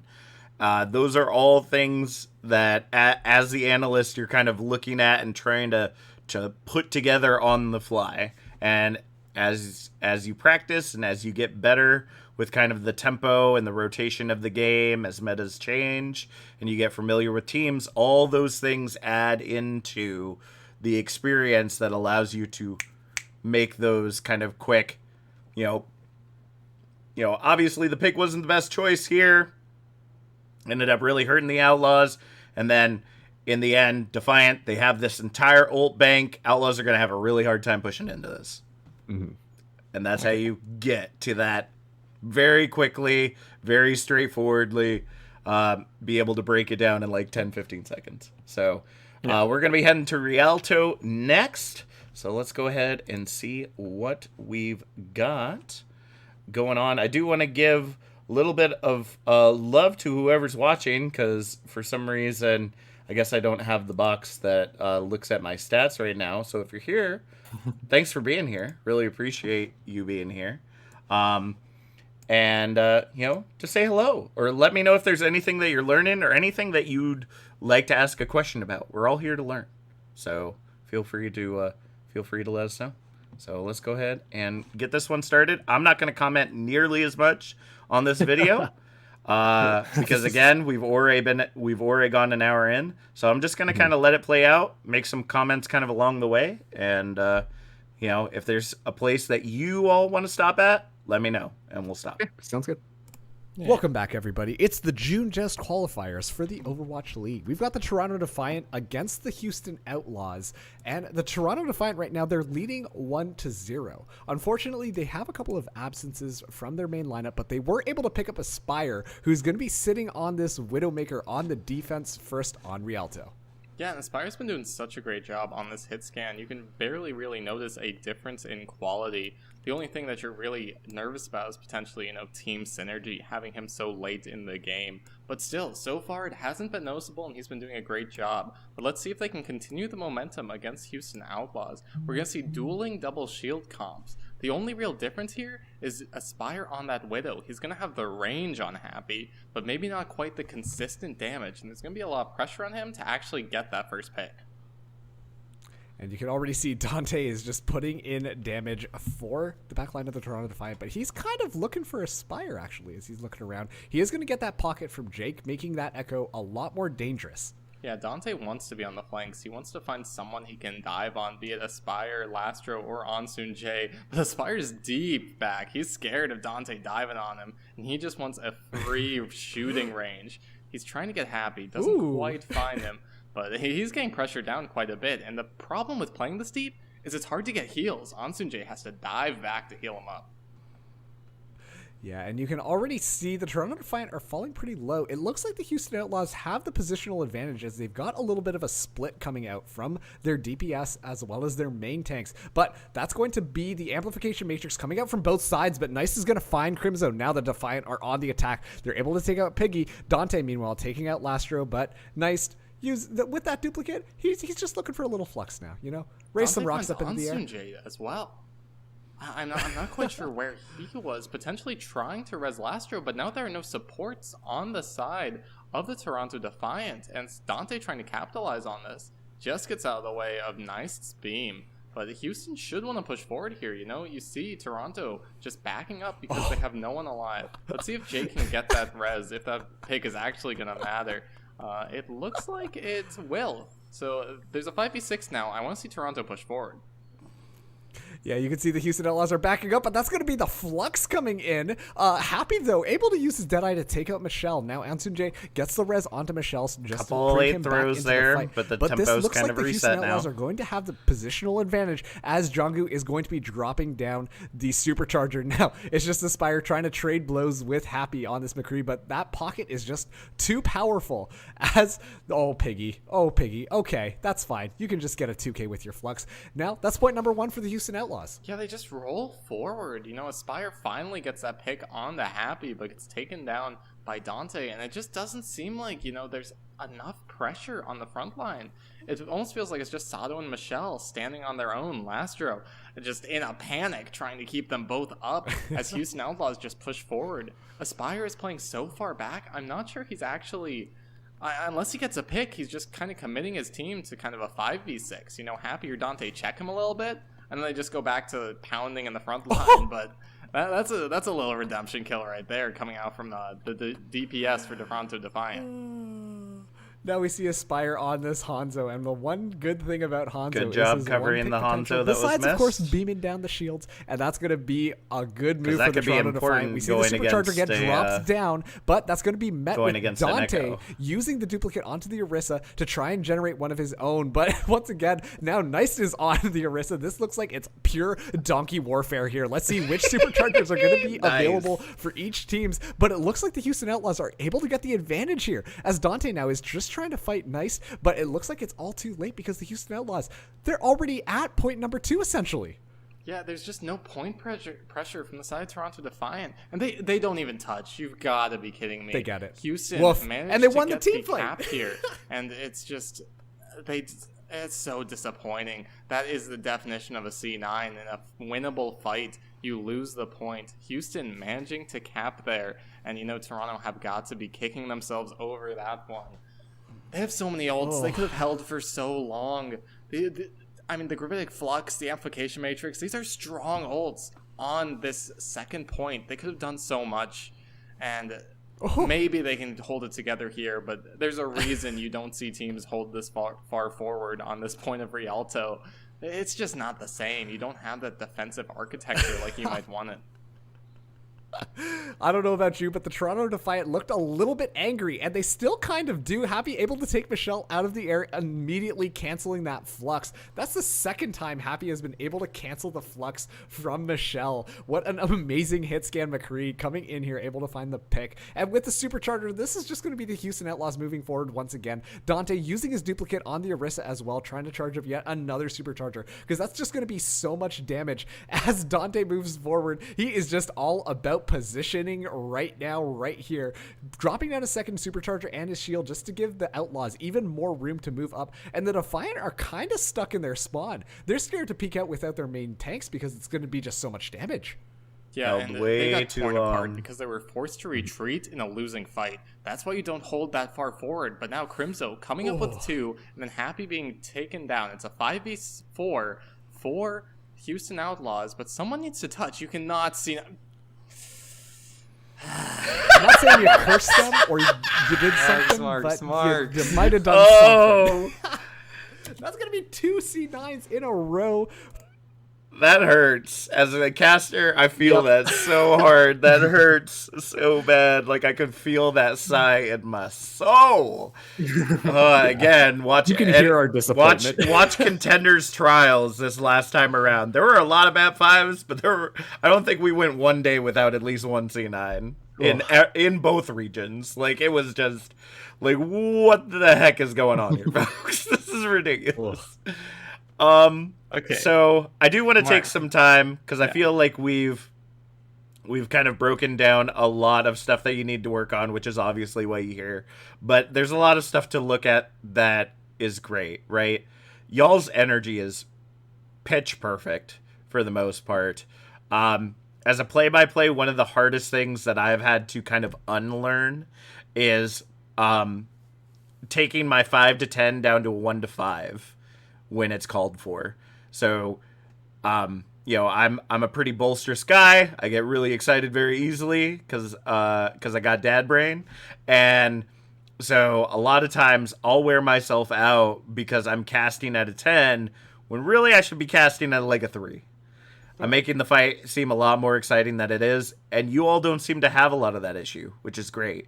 You're getting excited. It's ironic because we noticed, like, in our own casting, instead of going from like a 5 to 10 to a 1 to or a 1 to 5, we're the opposite way around, where we had to actually work on getting ourselves excited, Getting and, like, more excited. Well, I think getting that more you're excited. Well, I think you're doing a great job of getting there. And let me tell you, there's some folks in tier 3 and tier 2 that they don't get really excited, and that's okay. Like that's just kind of their personality, you know.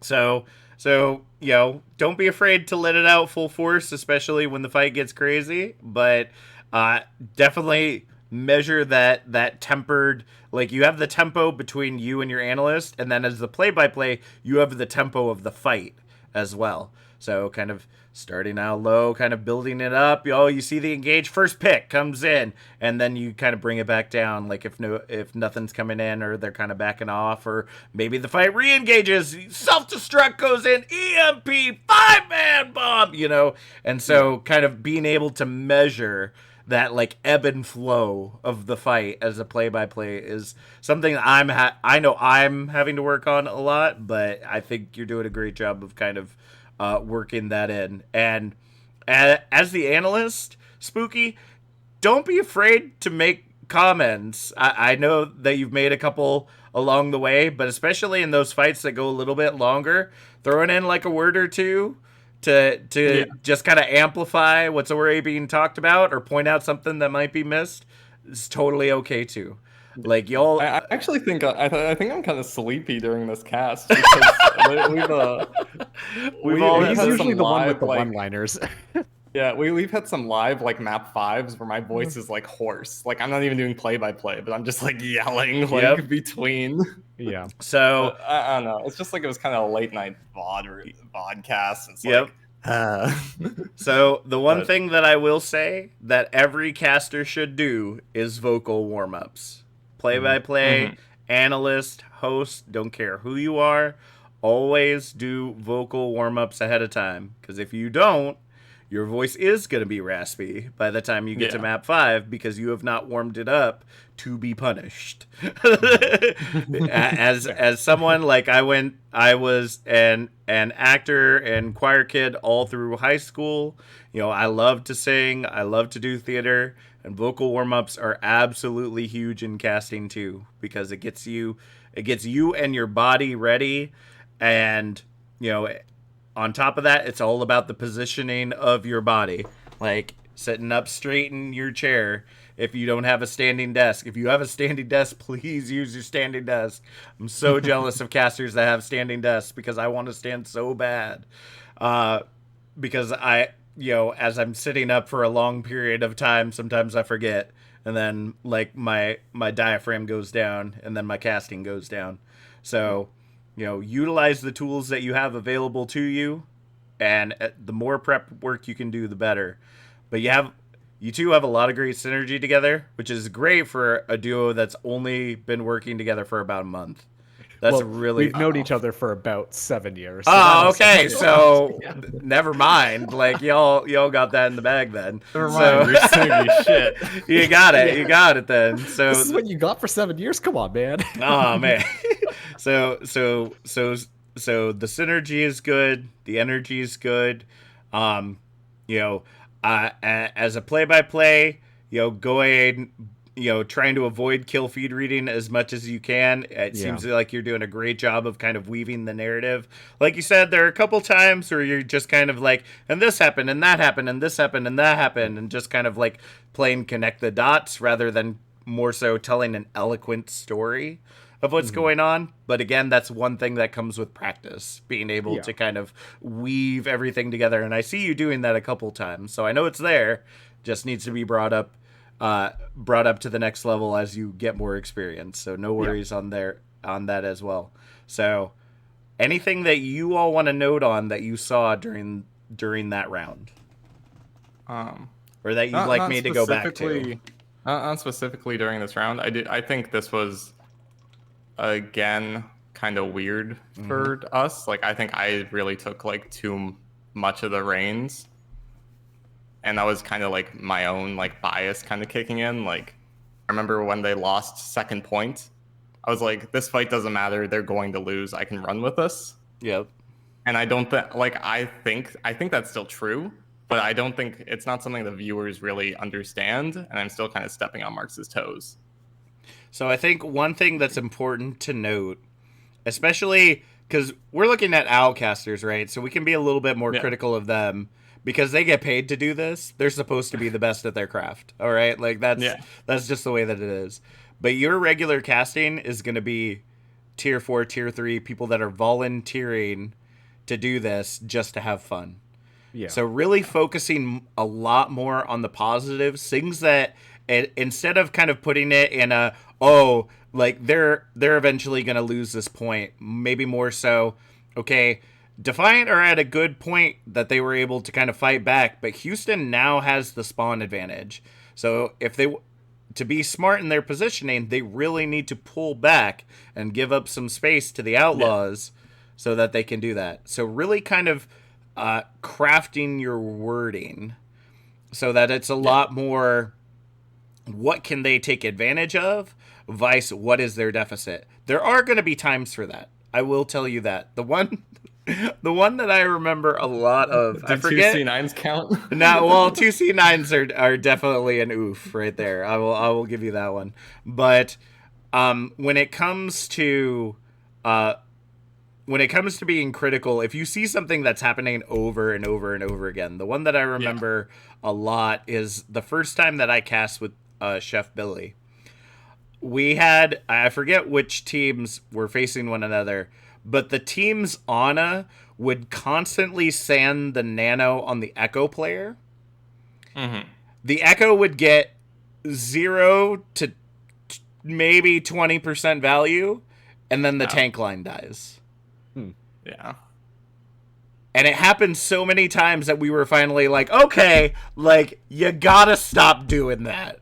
Like, you just gotta stop. Because your tank line is dying and would get way more value out of the nano that you keep throwing on the Echo that gets 0 value because they're not in a position to do anything. And so, like, there are those times that being really critical is going to be important.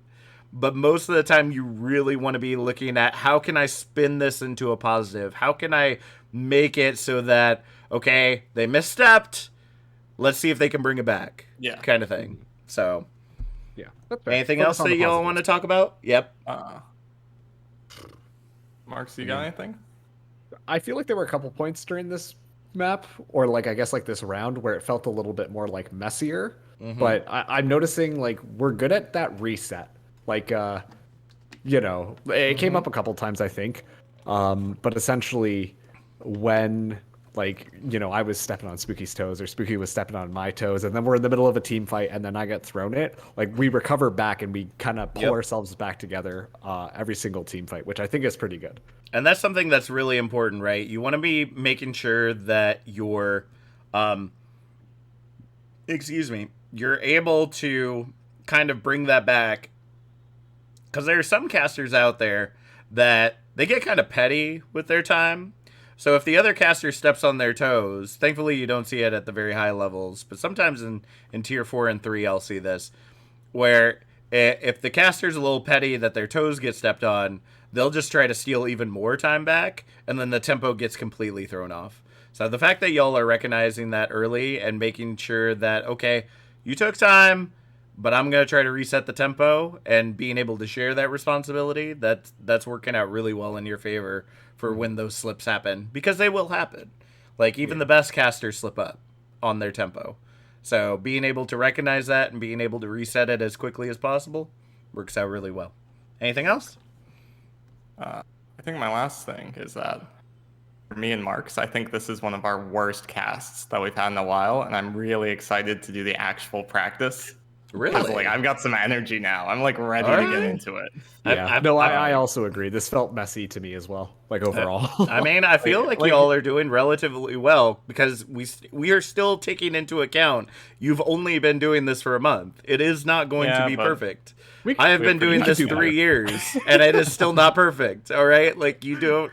No need to be so hard on yourselves. You all are doing a really good job for the experience you have. For the that's how you get Toronto better. Defiant, I don't know if they could have won that last team fight, but you at least got to stay on the point, boys. What are you doing? Yep. I don't even know what to say at that point. You know, you've lost a couple of members. Crimson Nice comes subtle up big, throwback. but you have an Resets incredibly the powerful tempo. spawn advantage, and you've picked Happy. It's not like you're getting run over. It just seems like Toronto are all over the place. They aren't sure who's supposed to be touching the point, but Crimson didn't kill Sato, I believe. Sato's still alive. You expect the Orisa to be able to get there. It just seems like some kind of disconnect. And look at Defiant's faces. They just seem out of it. They seem so dejected. I mean, I don't blame them, especially twice. At least on that second point, that was 100% a winnable fight. If they just moved in on it, they would have been able to do so. And we're going to be seeing Crimzo's POV right now as he's going to be finding these picks. He drops the amplification matrix, and So he he does literally pick just kind Sato. of shot through it. Yeah, he does pick find Sato and Ansunjae, so there's no res. Ansunjae. And then, I don't know, with the amplification matrix in that position and no main tank, it might be tough for you guys to get on point, but you have to at least try. It's just disappointing. Stepping on one how another a Toronto, little bit you know, right there. They So could have held potentially on second. know, They could have held with during on these third, in-betweens, you can but just definitely don't practice some touch more in kind time. of And now your conversative mental if has the to be analyst doesn't beaten. want to You take have it to the be whole drained, time but you've still got a and just game kind to of have play. like a Let's see if basic Toronto can normal pull it together. conversation. Just make sure that you both understand that that's Spire what's just going on. blinking in arrows to the back And line. that just We're comes seeing these again double with shield time, comp coming being out able to from recognize both when that's sides. happening. So these teams are playing the poke battle here.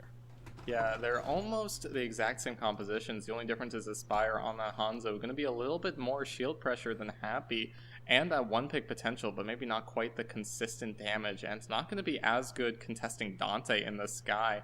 Nice. He's pushing forward, trying to get Happy out of position, but it looks like he's getting collapsed upon. He pushes too far forward, and Houston capitalize. Yeah, Piggy finding Ansun Jade. This is now the Houston Outlaws moving forward, pushing the Toronto Defiant all the way back. They're not going to be finding any other picks, but it is enough for Toronto to decide to regroup and wait for their members to respawn. Yeah, they need to find something here. They haven't even pushed this card around Tempo's the a little corner. bit Yahoo off. is Let's just see if we can happy reset. To just sit here, pumping in damage, and it looks like they're going to try and go for a little bit of a flank here, but they're going to be pinned between Happy on this high ground. He gets a little bit pressured and drops down, but still, a lot of angles you're taking damage from, pushing out that choke specifically. We also see Aspire on the flank over here, trying to just stop are this they Dante doing? and Jake combination in the air. I can understand why you're having such a hard time, because I would have... I think both first points here, like, they don't engage for such a long time. Like they're just waiting for like something to happen. This is definitely hard. This is hard to tell, because you'd think that they're gonna engage, but then they don't. But then they might. But then they don't. I think what I'm trying to do is I'm trying to hold it to like the hard engage, so Marks doesn't get like stuck. Yeah, but then you end up holding it. You end up holding it so long, you have to eventually throw it.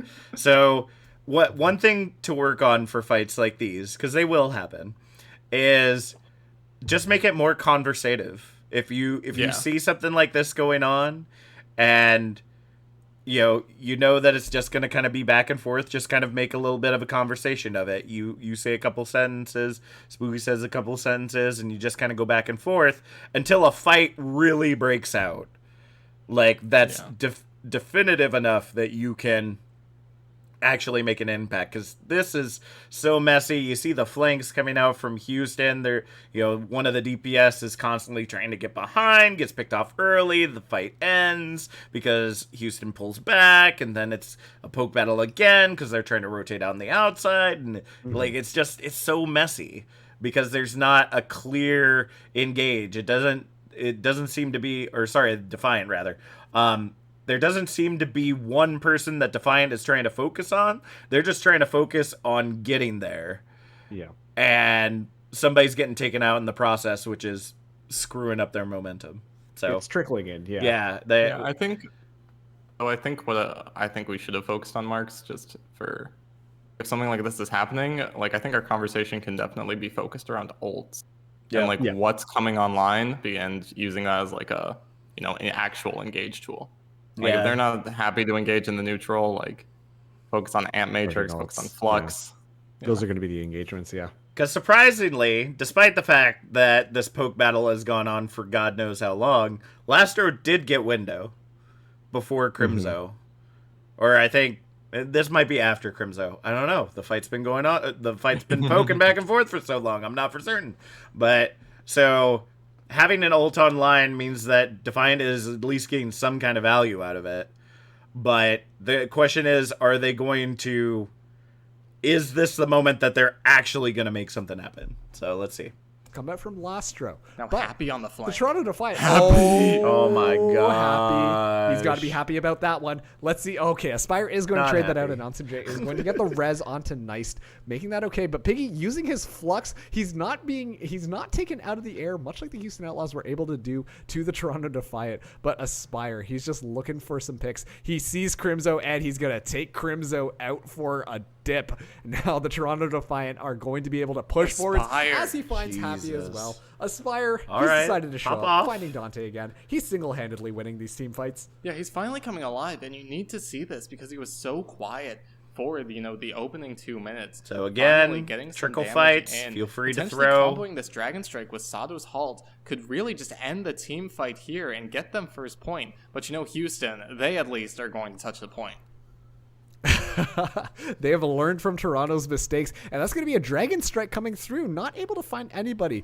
Gets Jonggu pretty low, but it doesn't look like it's enough. Nice getting the duplicate out onto Sigma now. That's going to be a Flux coming out from Michelle and another Flux coming out from Nice. The double Flux. In theory, 100% of HP. And that's going to be enough to take out both Dante and Jonggu here. As this is a super scrappy fight. Jake, though, able to find the res onto Jonggu. You guys have to stop that res because that's going to mean that the Houston Outlaws are going to be able to push you back. Toronto Defiant only have a minute left and they haven't even capped point number 1.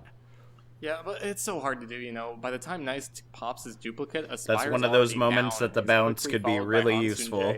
Like when the fight kind of lulls a little bit before the two fluxes came out, that would have been a good time to bounce it off and bounce it right back before the fluxes hit.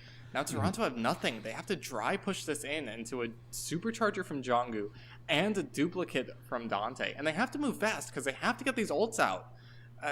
They have 30 seconds. Oh, Happy almost finds Nice, but Dante is going to take out Aspire, and that is going to be so much damage. Not able to be out on the side of the Toronto Defiant. Ansunjay does get the res, and now Lastro. He's holding on to this amplification matrix. Let's see if he can set it up in a proper position for his team to capitalize on. Ideally in front of Sado, and there it is. It's going to be a lot of damage now that the Toronto Defiant are able to use, and they're being contested on this point right now. But Dante is on the back line, and he is putting in a work. Oh, no. Happy also finding Ansunjay, and now the Gravitic Flux is going to be coming out. Happy's still holding onto this Deadeye. I don't think they know where he is. He's so far into the back line. He's using now his Deadeye just to zone out the Toronto Defiant. Jonggu is fighting Nice on this duplicate. This is a dual Orisa battle, but Nice has a little bit of an advantage. I'm sorry. The Houston Outlaws have the advantage because the entire team's there, and that's going to be map number 2 going to the Houston Outlaws. Yeah, and it was dominant, honestly. Happy just feeling himself on that Another flank, time picking when up a that couple of Deadeye was members, coming and that out, was the all she zoning, wrote. the fight kind of Toronto just lulls a throwing little themselves bit, against the cards bounce in it those off your last analyst, minutes kind of there. reset it. That map was Deadeye all doesn't find Houston anything, all back day into the fight. long. And, Toronto, that's a tough loss. Multiple times where you feel like you might have been able to hold on your defense, and then Happy's like, your I'm out. attack just falls apart. I won. Winnable situations. We done. You get the hand matrix up, then potentially you have those double Gordic fluxes, but you're down a couple members. Or Happy's on the flank, and no one's able to check him. And it's just, you set up winnable situations, and they just fall apart. Mm-hmm. And well, make sure to tune back in for map number 3, as this series is all tied up between the Houston Outlaws and the Toronto Defiant. We've got a couple of commercials, but map number 3 coming soon. See you in a bit. Very good. Very good. Yeah, that's rough. That's a hard one. That's a hard one to do, because especially as, like, for both sides, trying to figure out when's the best time to throw, like, how long do you hold it? The fights are either not happening or they're super scrappy. Like, it's rough. Like, that is just rough right there. But you handled it best you could, and that's, at the end of the day, that's all you can ask for. So I definitely wouldn't be so hard on yourselves. You got new tools in your tool belt now. You know about the bounce. You can kind of recognize more of the tempo of crazy fights like that. Just kind of sense, a little bit of die down. Just throw it over, because you know that it's going to pick back up as soon as somebody gets an elim. So, all right. Anything you all want to point out before we get into the actual practice part of this evening? Not particularly. Okay. I'm gonna take like a 2-minute break real quick if that's All all right. right. No, go ahead. I gotta I'll be right here. I gotta get things set up anyway, so I'll keep everybody entertained for now. We're gonna go ahead and start on Elios, Okay. I believe. And I'm going to set this up is I'm going to be doing play-by-play while you do color, and then vice versa for when Spooky does his thing, Yep. right? Whichever one of y'all wants to do whichever map, that'll work out just fine. Wait, what? Let me take a look at these. I have a variety of producers that do this, and sometimes they end up putting up the stuff so that I don't have to. So let me take a quick look at these videos, because it's been a while since I've seen them. Yeah, for sure. See, did I do this one? I did do this one. All right. Well, that one's gonna suck. All right. All right.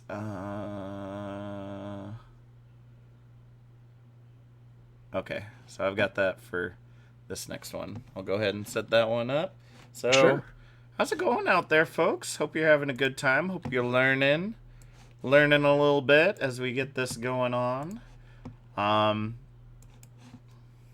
just going to be updating some things. This won't be for this particular match, but will be for the next one that we have between Dirt and Ember.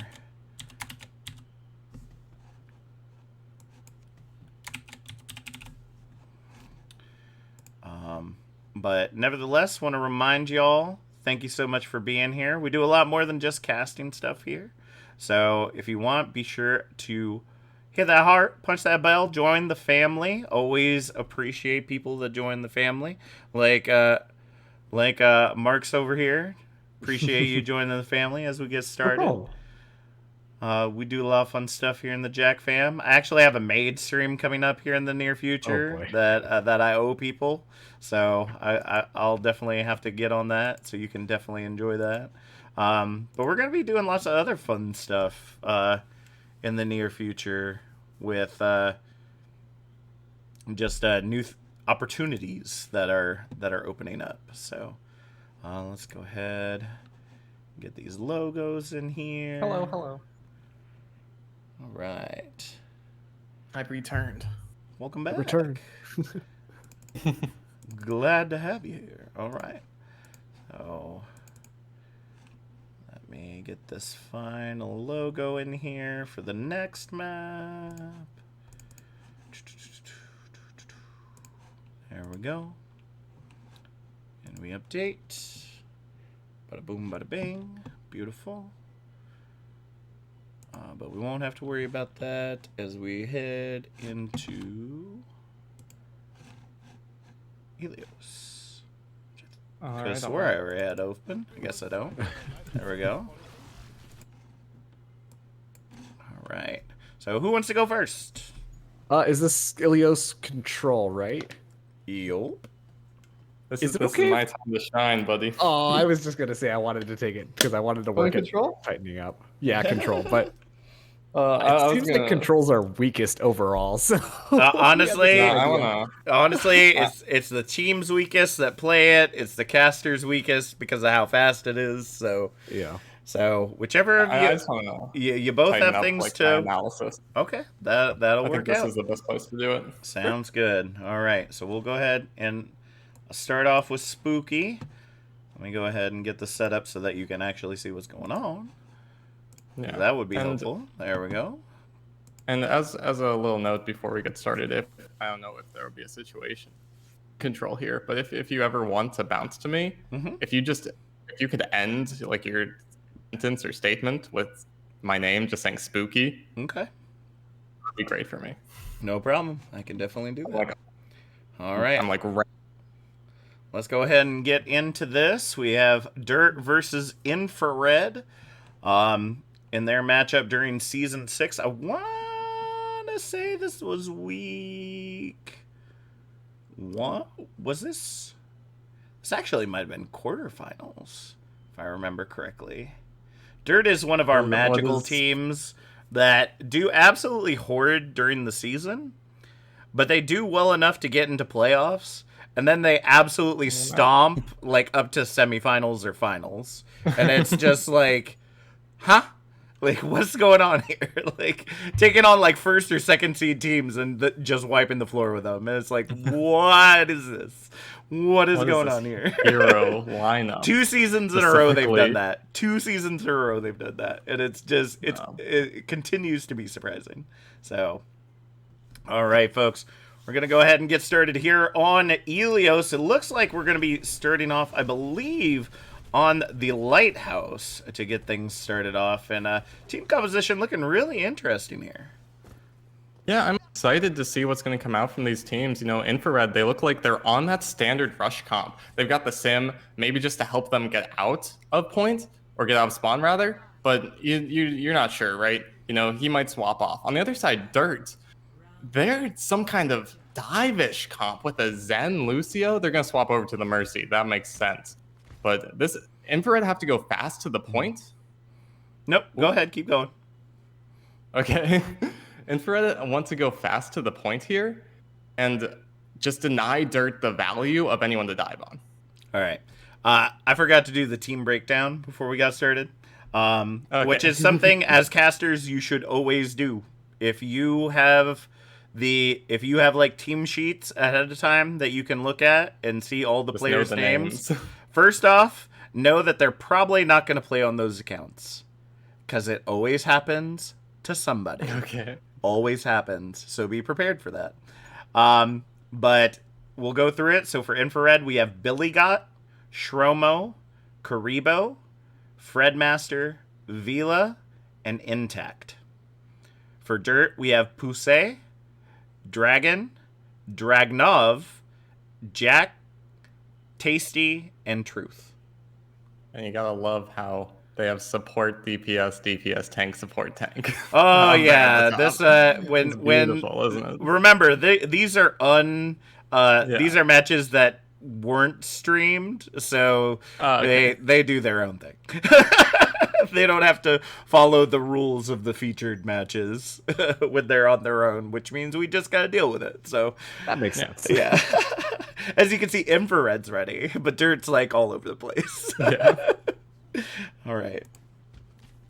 All right. As we go ahead and get into the action, as you said, these team compositions are going to look really interesting, especially with this this ball diva that we're getting ready to see coming out right here. I want to see how it works against the rush, especially with that McFlurry on the field. Shromo already taken out of the mech by Dragnov's beam, and that might be enough for them to go ahead and take this point. Dragnov kind of poking from the back line, trying to make some space for Dirt to get in here, and it looks like they might be able to get that dislodge. Shromo eventually goes down, but it looks like Control going to swap to Infrared as the poke battle continues.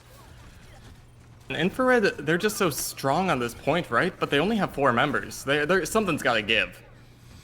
Yeah, that might be... Well, actually, I think what might give is Dirt just stops fighting. Not exactly for certain what's going on here. I mean, you see the supports kind of there on the high ground are not really engaging as much as you would expect. This Fredmaster just goes ahead and decides to take it upon themselves to, take out that high ground. That's okay. That's as the McCree do, and that's really going to reset the fight. 30% in climbing for Infrared. Yeah, Dirt kind of giving up as soon as their ball goes down. They don't have anyone to contest the point, really. But finally, they've got these ultimates online, Duplicate, Zenyatta ult. They have everything ready to go. Infrared have to be ready for this. They can drop potentially, the Blizzard to keep them away. But they've got to be ready for something, as Dirt are looking to push in here, but it's not fast.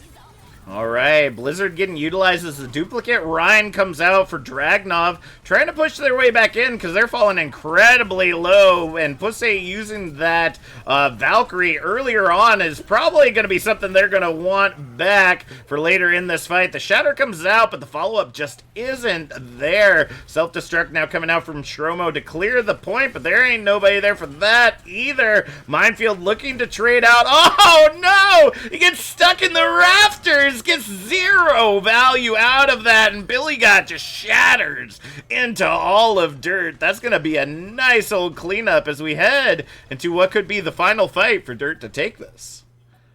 Already 85%. And look, who are Dirt going to dive on here, Jack? Infrared is all on the point. There's no stragglers for Dirt to really take advantage of, but they have to push forward. They have to touch the point right now. No ults for Infrared. This is their time. All right, well, Dragon's still earning their way up to that Bob, which could create a lot of space in there. Jack sending in the self-destruct, not getting the value they're looking for, and now Tasty with that beautiful Transcendence is going to give them a little bit more survivability, but now Intact has got that Ant Matrix out. The Bob runs on in, but is on the wrong side of that Ant Matrix, gets melted by Fredmaster. Beat now invested from Vela to try to keep everything together as the duplicate comes out once again from Dragnov, gets 0 value. The Blizzard freezes everyone in time, 100-0 as Infrared locked down the lighthouse. And that just feels like a compositional mismatch to me, they want to dive on someone. They don't really have anyone to because everyone's standing tall on point. And then, you saw Dragon trying to poke in that damage, but it's just 2 small choke points. Half the time you can't even see anyone. It's very difficult for that composition to work against a rush unless you win that first fight. Need control the point first, and then maybe you can set up a defense. It's not as good as an attack. Yeah, that's definitely one thing that could have been changed up. Maybe opting for a Reaper or a Junkrat, something that could have shredded a little bit more and done some more direct damage in the objective would have worked out there. But unfortunately, Dragon just kept getting nothing but shield. We are going to see a little bit of Widow's Playground here as we head to the ruins, though. Infrared looking to try to create that space to take the objective once again as Dragnov already fallen low, has to grab the Mega on the outside. Billy Got's already set up on the point, and Shromo's just playing defender outside the objective, seeing if they can cap anything or anyone. But this rush is becoming a little bit more of a bunker right now as they get set up in this side room, just kind of locking down the objective. And there it is, first pick coming in for Karibo as they send that Maywall in. Fredmaster with the follow-up, and that's going to be it. Infrared takes the point, and Dirt are going to have to pull back for the next fight. And it's funny, really. You say it's kind of like a bunker comp, and it's because they don't have anyone to rush on. Someone touches the points, that's someone to rush on. Yep. You see, they're getting this late stagger too. The teams weren't even engaged. Jack just gets hit by that pin and taken out. That's gonna be a lot more time on the clock for Infrared. Dirt, not too much to work with, really. Dragon even doing this kind of swap. He's not getting anything done on the Widow, so he swaps over to the Ashe. No real ultimates online except this Amp Matrix. That should kind of decide the point if they want to poke a little bit. But, I mean, Infrared could just stand on point. It's working for them so far. All right, we see now Truth just in that back line, just balling around as a good old Wrecking Ball does. We do see Jax getting frozen out and demeched right there with that half tank already off the field. Dragunov has the pulse bomb coming in. Not able to get the follow-up there, looking for that immortality, going to keep them up for a little bit longer as the self-destruct comes out from Shromo. Just a little zoning, keeping the objective in their favor for now, and now here comes the Amp Matrix as the feed comes in. Blizzard just barely missing that Am Matrix, giving it a little bit more power, but Karibo doesn't need it. Icicles between the eyes of Truth and Tasty are going to give enough space for Infrared to actually be able to re-engage on this objective, and the trades stop coming in. Jack does find Karibo on the point, not going to allow a lot of self-sustain. Jack looking to carry right now on the objective as the trades coming in for Dirt. They're digging themselves out of the hole that they have caused, and Jack is the one with the shovel. But look at this percentage, 92%. Infrared need to win one fight, and it's over. To be fair, Dirt have everything. They have literally everything to hold this, but it's how they use them, Use one or two at a time, and maybe you can hold this all the way to 99. You cannot blow everything, or then Infrared will come in next fight and just wipe you. Well, we shall indeed see if that's the case. Fredmaster gets found in the back line, a beautiful stick, and the Bob is invested in the front line to keep attention tasty right there. It looks like those are the only ults going to be used to go ahead and push Infrared back for the next fight. 2 ults for a fight. You could have done with 1. You didn't need Dragon's Bob, but this is what you need to see. Just rotate your ults, cycle them out. That's the only way you're going to get to 99 from here. Infrared's almost on point, and you don't want to let them get there. Dragunov is just touching a little bit, but the rest of the team is down, and Intact's gone. That's a great pick to get started off without that massive healing coming out from the Baptiste is going to allow them to get some picks there. Shatter comes out. I'm not exactly certain who Billy got hit, but the Firestrike does find Tasty in the end. Dragon brought back into the fight by Poussey. Might be able to turn this around if those Dynamites end up finding some big value. The trades come in between Jax and Billy got, and that might be enough for them to continue to hold this, but Infrared are teetering, are flipping this point in their favor. The Amp Matrix comes out, and here comes that clean up. Infrared does swap the point, and it looks like this fight is over. And someone has to touch quickly. I'm looking at Truth. It's actually Tasty with the Zen ult. Is this going to be enough healing to keep them alive? Fred's down. Ooh, Dragon opting for the legs, bringing them into the action, and Dragon! who needs a transcendence when you got the legs and that pulse rifle? Just cleaning it on up, gets the 4-man, and now it's between Karibo and Jax. Shromo deciding that they want to interrupt the fight as the stagger comes in. Overtime ticks away, but the feed is still coming in from Dirt, trying to hold this all together. I wonder if it's going to be enough.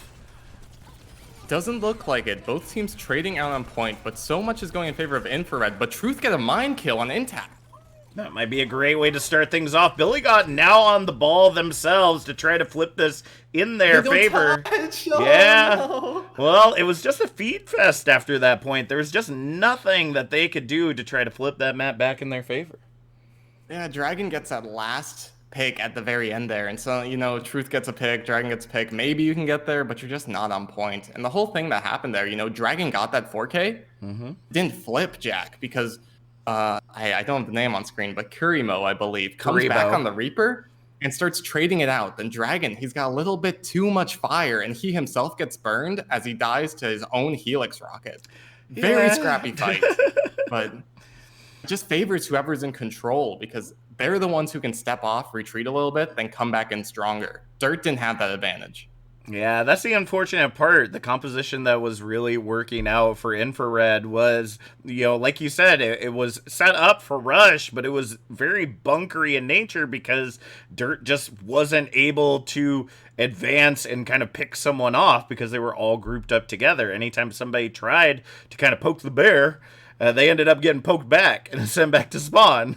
Like it was over before the fight even started. So compositional differences makes up a big deal. So you got any notes for us there, Marks? Not really. Obviously, like that was entertaining to listen to you two guys just kind of like go for it there.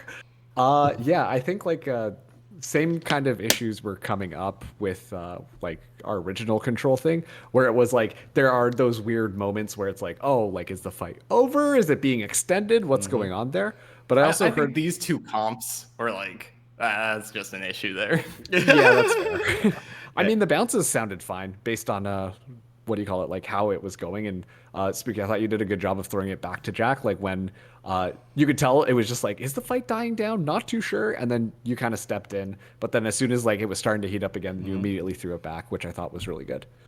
And that's perfect timing right there, because sometimes the analyst doesn't get that extra time. Like you might get it thrown to you by the play-by-play because they think the fight is dying down, when really it's just like a quick regroup and then they're right back into the action. So being able to throw that over and be like, oh crap, like the fight's breaking out again, have the ball back, is what's so important about that kind of ebb and flow and control. So good job.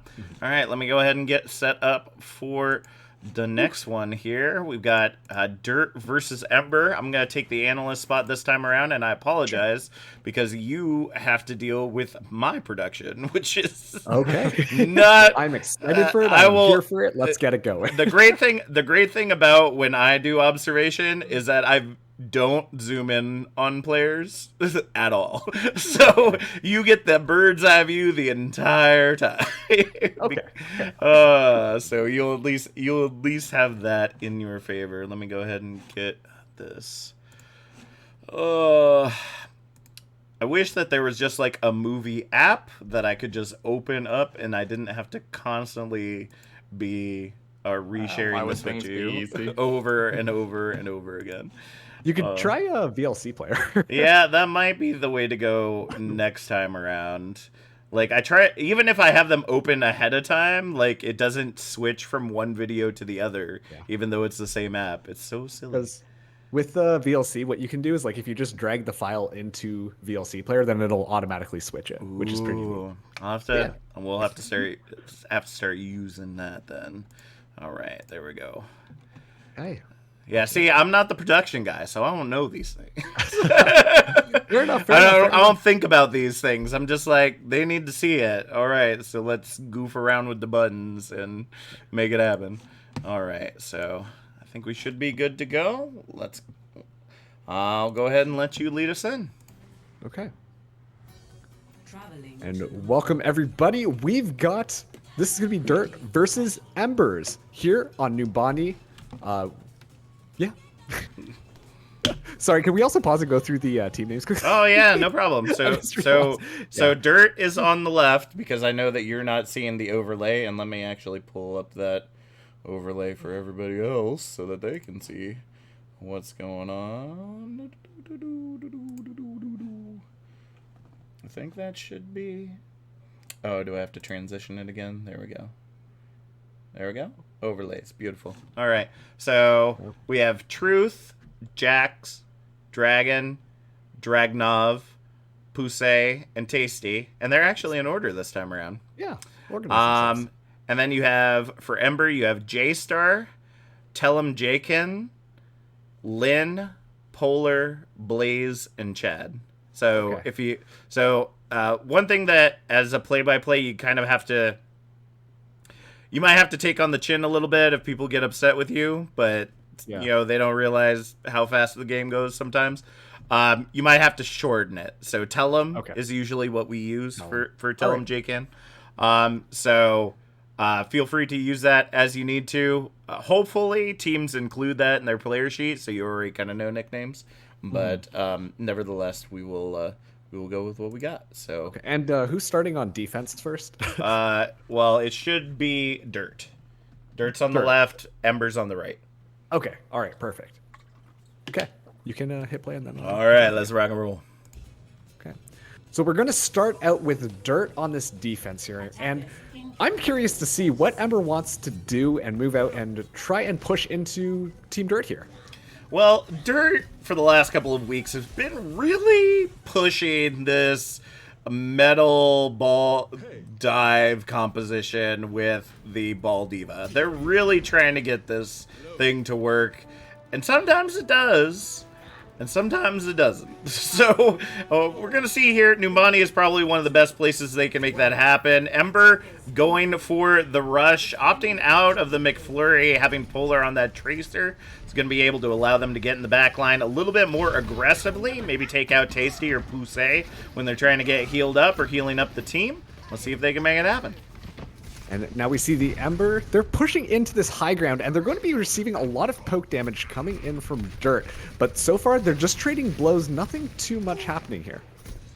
Yeah, it looks like it's just going to be a little bit of poke right here. Truth does send Chad over the side, though. And now the fight is going to be taking in as this is going to be Team Dirt collapsing in on the Embers. And now they're pushing them all the way back. We see that this fight is basically over as we're going to get a little bit more pressure applied here. Only the couple of tanks left from Ember hanging out. Actually had Dirt had to pull back just a little bit. Thankfully, Blaze, had the amp online to be able to amp up that healing and get them up to snuff. And now they're going to be able to both come back with a full 6. And this is going to be when Ember wants to engage on the point, daring Dirt to come and fight them as the Bob is going to be committed. And it looks like that's also going to be Poussey using the Valkyrie just to up the healings coming out from the team. We see Tellum falling extremely low, but thankfully they've got enough point presence in order to hold this down. The Amplification Matrix dropped down by Chad, and now they are able, that's going to be a sound barrier coming out from Blaze as well, and that's going to be pushing back this Ball Diva composition that you said it with Lynn, just sealing the deal with that Deadeye. Yeah, it was definitely messy, right? Like that was probably one of the messiest fights that we've seen in quite some time. Not tonight, but nevertheless, on these maps, when you're going against a brawly type composition or a rush comp like this, you have to have that point presence. Because you're playing the Ball Diva, you don't have anything that can really sustain on the objective, so you have to rely on the trade between Dragunov, Jack, and Truth to be able to constantly be touching that objective, because Ember are just going to stand on it, and that's why they were able to eventually flip it over, because they just couldn't land a pick in time. And now Ember, they've actually taken so much room, pushing so far forwards that they're already more than 2/3 of the way to point number 2. It is definitely a great way to start out. The res does come in on Truth, bringing it back to a 6v5. Let's see if they can clear this point. That's self-destruct.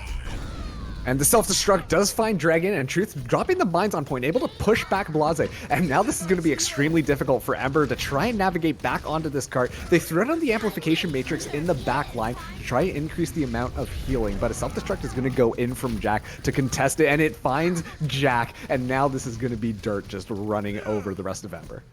Yeah, J-Star falling at the beginning of that fight definitely hurt, but it was up to Truth in that backline that was essentially pushing back Chad, preventing them from being able to throw out Immortality or to throw out the healing that J-Star needed to stay alive during that self-destruct that came out from Jax.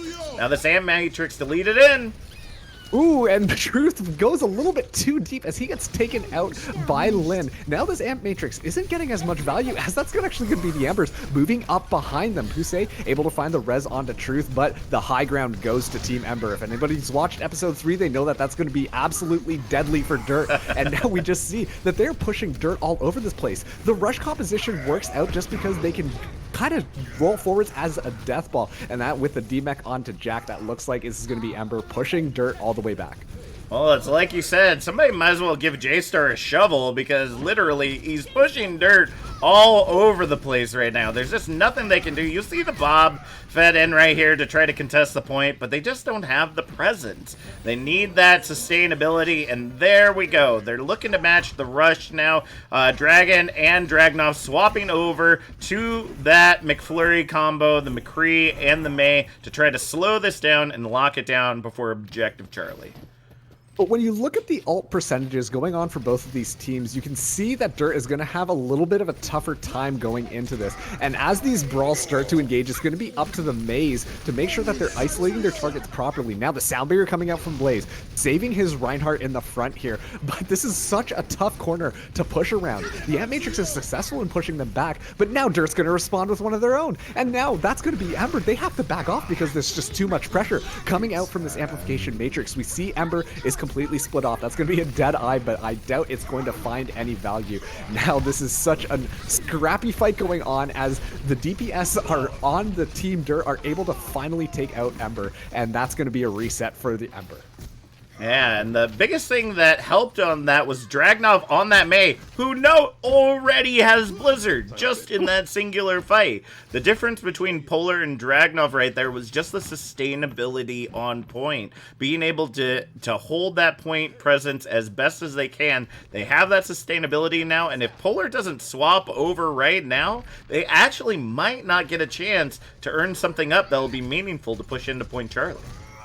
And they don't see Dragunov hanging out under there, but he gets spotted, and now that's going to be Maywall coming out, as well as the Blizzard. It does freeze up J-Star, and now the Reinhardt is down for Ember. That's got to be devastating, because the Reinhardt is one of the main pieces of this rush composition, and Ember's going to be backing off once again. Yeah, there was just nothing that they can do. Again, it's all about that additional sustainability with the Mei. I mean, the April Fool's patch was funny and all, but Mei is essentially an off-tank. I'm not going to lie to you, folks. Like, the sustainability that Mei has to not only be able to sustain point presence, but just being able to kind of cordon off folks is going to allow Dragon to even move in here aggressively. And we see the dead eye come out, but once again, Ember is just backing off, biding their time. A huge shatter coming in. All right, Truth, you're moving in, and once again, the Maywall is such an effective tool at separating everybody. This Mei is making all of the difference for Dirt right now.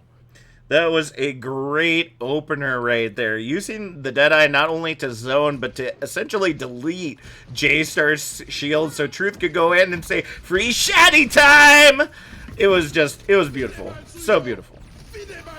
It was picture perfect, one might argue. And now we got dueling amplification matrices coming out. An Earth Shatter on J-Star's side as well, but it's not going to find anything.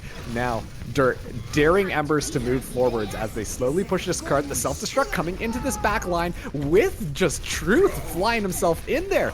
He also is able to just find value as the rest of Dirt is going to move in as well. Once again, Mei making the key difference here. This off-tank pick might have been the key to helping Dirt win these team fights. And this was before the update when you could still bully the crap out of Diva, as we see here. Tell him he's going to get staggered out. We're down to 30 seconds remaining. This is essentially final fight territory, and Polar is just now swapping to the Mei. And now they're going to have to just play it out, play for play, because there's a lot of ultimates on the side of Dirt right now that are going to be able to hold this point, and Ember's going to have to avoid them all somehow.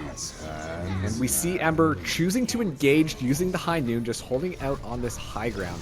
It's not going to find any value though, because Dirt is just ready for it. They've got all of their utility available, and now as the team is moving forward, it is time for the battle to begin. Starting off with Dragunov dropping that Blizzard because he's got it charged up. It's already found 3 people frozen, and now this is just going to be Dirt moving in there.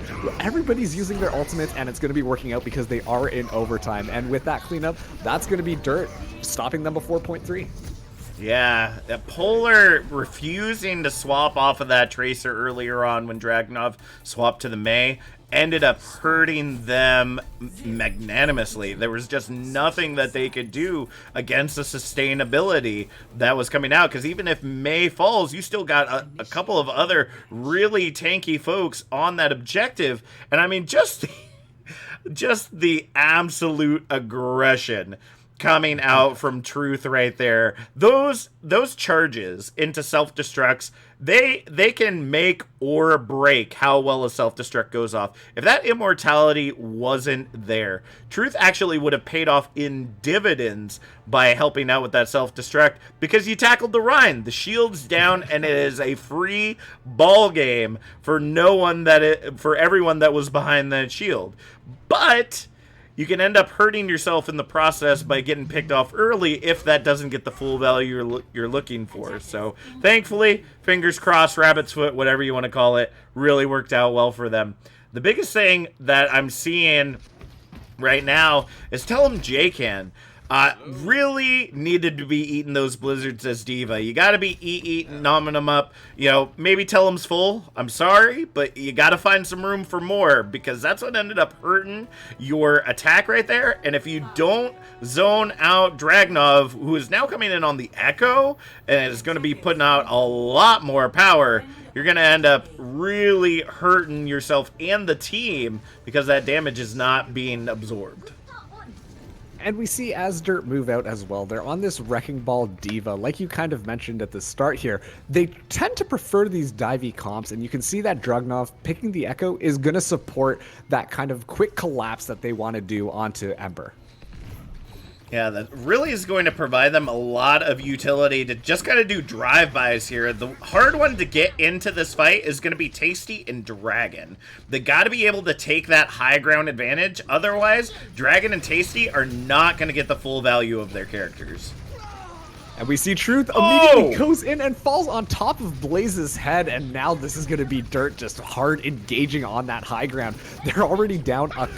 Ember is down a couple of players, and that's going to be Dirt just running over them, ready to just speed run this first point. Beep, beep. There comes Truth and the rest of the team. And that's how these dive compositions work so easily. When you have that dive that can just kind of like 1-2 punch over and over again, it's so simple. Dragnov sends in all the sticky mines, gets everybody down to about half health, and then Truth comes in with a big old slam. If they don't finish him off, then you get the follow-up coming in from Jax or Dragon with the distance shots or the dynamite. It works out so well. As you can see, already picking off Polar out of position, was trying to get behind the team, but now it's going to get staggered out and giving up a lot of space for Dirt to move forward.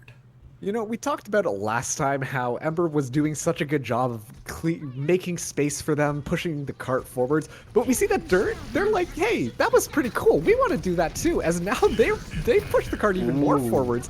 And now Ember, they have to take this engagement to Dirt. Yep, they have to use the Deadeye to engage right here. Kind of zone out and create that extra space to be able to re-engage. But Polar's alone in that side rune, and if somebody doesn't help him...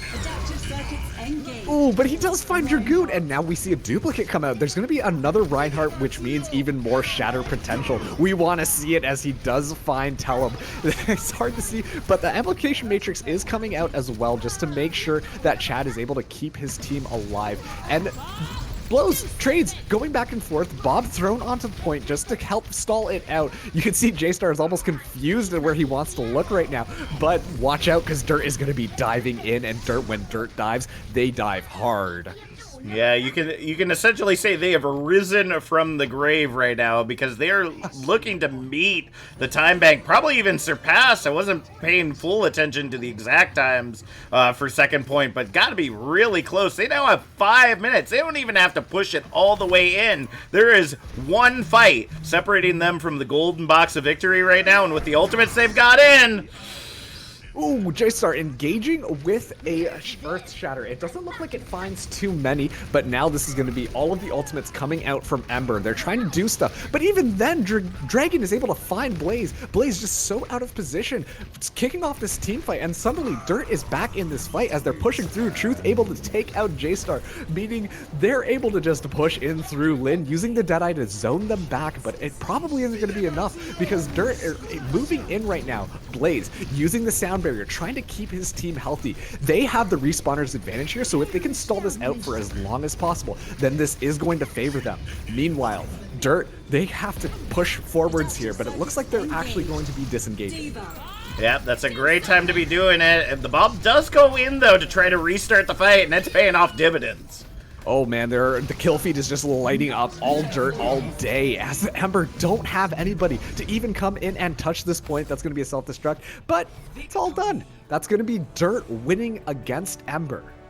Yeah, the biggest thing about that was just kind of a target focus and speed. The biggest thing that I thought that could have helped them out during that initial fight was the fact that Truth was constantly just boom in their back line, and they would stun them, they would take them really low, but then they'd get away, and then they get healed up, and then they get back into the fight. If you're focusing on a target, you gotta make sure they're dead, because if you don't, then they're gonna come back, and they're gonna come back a lot sooner than you anticipate. All right, Spooky, what'd you think? Got any pointers for us? Any ways to improve? Good, good. I think you guys did like I think specifically, just with these two compositions, you don't get very many hard engages, and I think you guys bounced back and forth. It was very conversational. Which I think was nice. Yeah, that's really hard with stuff like this, is when one team is looking to move fast and the other team is just kind of biding their time. I know that the Rhine Diva comp is essentially now known as Rush.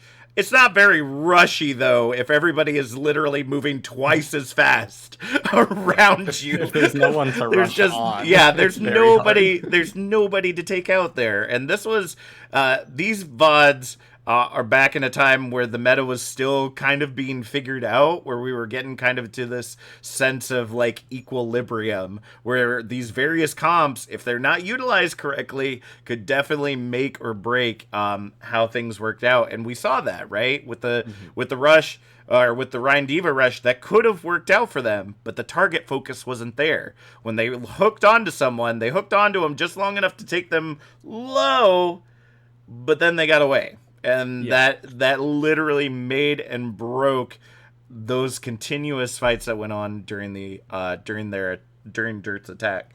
So that's going to be the end of our evening, folks. Thank you so much to Marks and Spooky for coming out. I hope you learned a lot. I'm just a boomer, so I don't know what all I'm able to teach. Some's good, some's bad. I try to learn and grow along with you. I'm trying to become a teacher, so that's the way that I see it. Like, as long as you're learning, I'm learning, and that's how we continue to move forward. But hopefully you'll be able to take some of this, apply it to your own, and hopefully those of you at home that have been watching, if you're wanting to try it out, my door is always open. You're more than welcome to come on here. I know that PDK is looking to get back on the mic here soon and start working out their casting chops once again. And, there's just a lot of opportunity here. I try to create this space so that folks, whether you're super experienced or not experienced at all and just want to kind of try it out for yourself, you can definitely make that happen. So, is there anything else that you'd like to shout out? Maybe kind of where we can find you outside of just being here and on your Twitters? What else do I do? I stream, so you can find me. I think my channel name is super complicated. It's just Ghost Soul Plays. I think it's down there. But beyond that, not too much. Just kind of focusing on this casting business for now. All right. You can find us if you're interested in listening.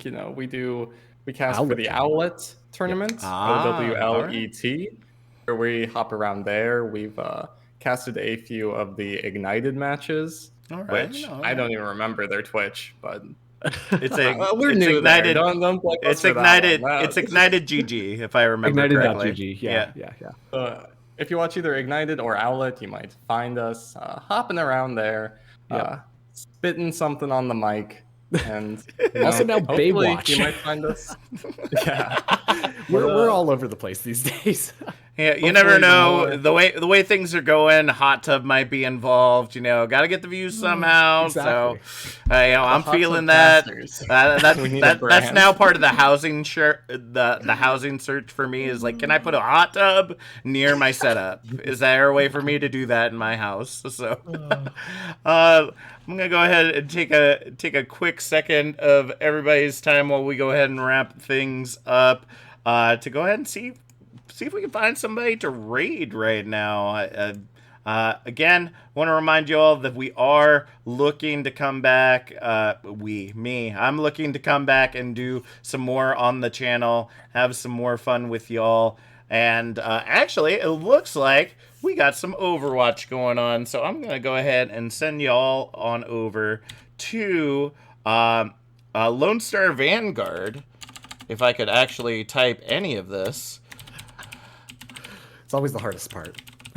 So Lone Star Vanguard is actually, speaking of Houston Outlaws, who we saw a little bit of tonight, they are the Houston Outlaws, like, support org. Like, that's where they're the fan Discord, and they're putting teams together to be able to compete in tournaments like Tranquility and Outlet and Ignited. So be sure to be following them and all the action they've got. Very similar to what we see. The Fuel Pugs and stuff going on. We recently did a cast with them, probably about a month or two ago, where they had a pug night against the Washington Justice fan support group. So it was a lot of fun to watch that. So thank you so much for watching. Thank you so much to our guests for joining us today. And remember, folks, the door is always open, and I hope to see y'all very soon. Have a good night.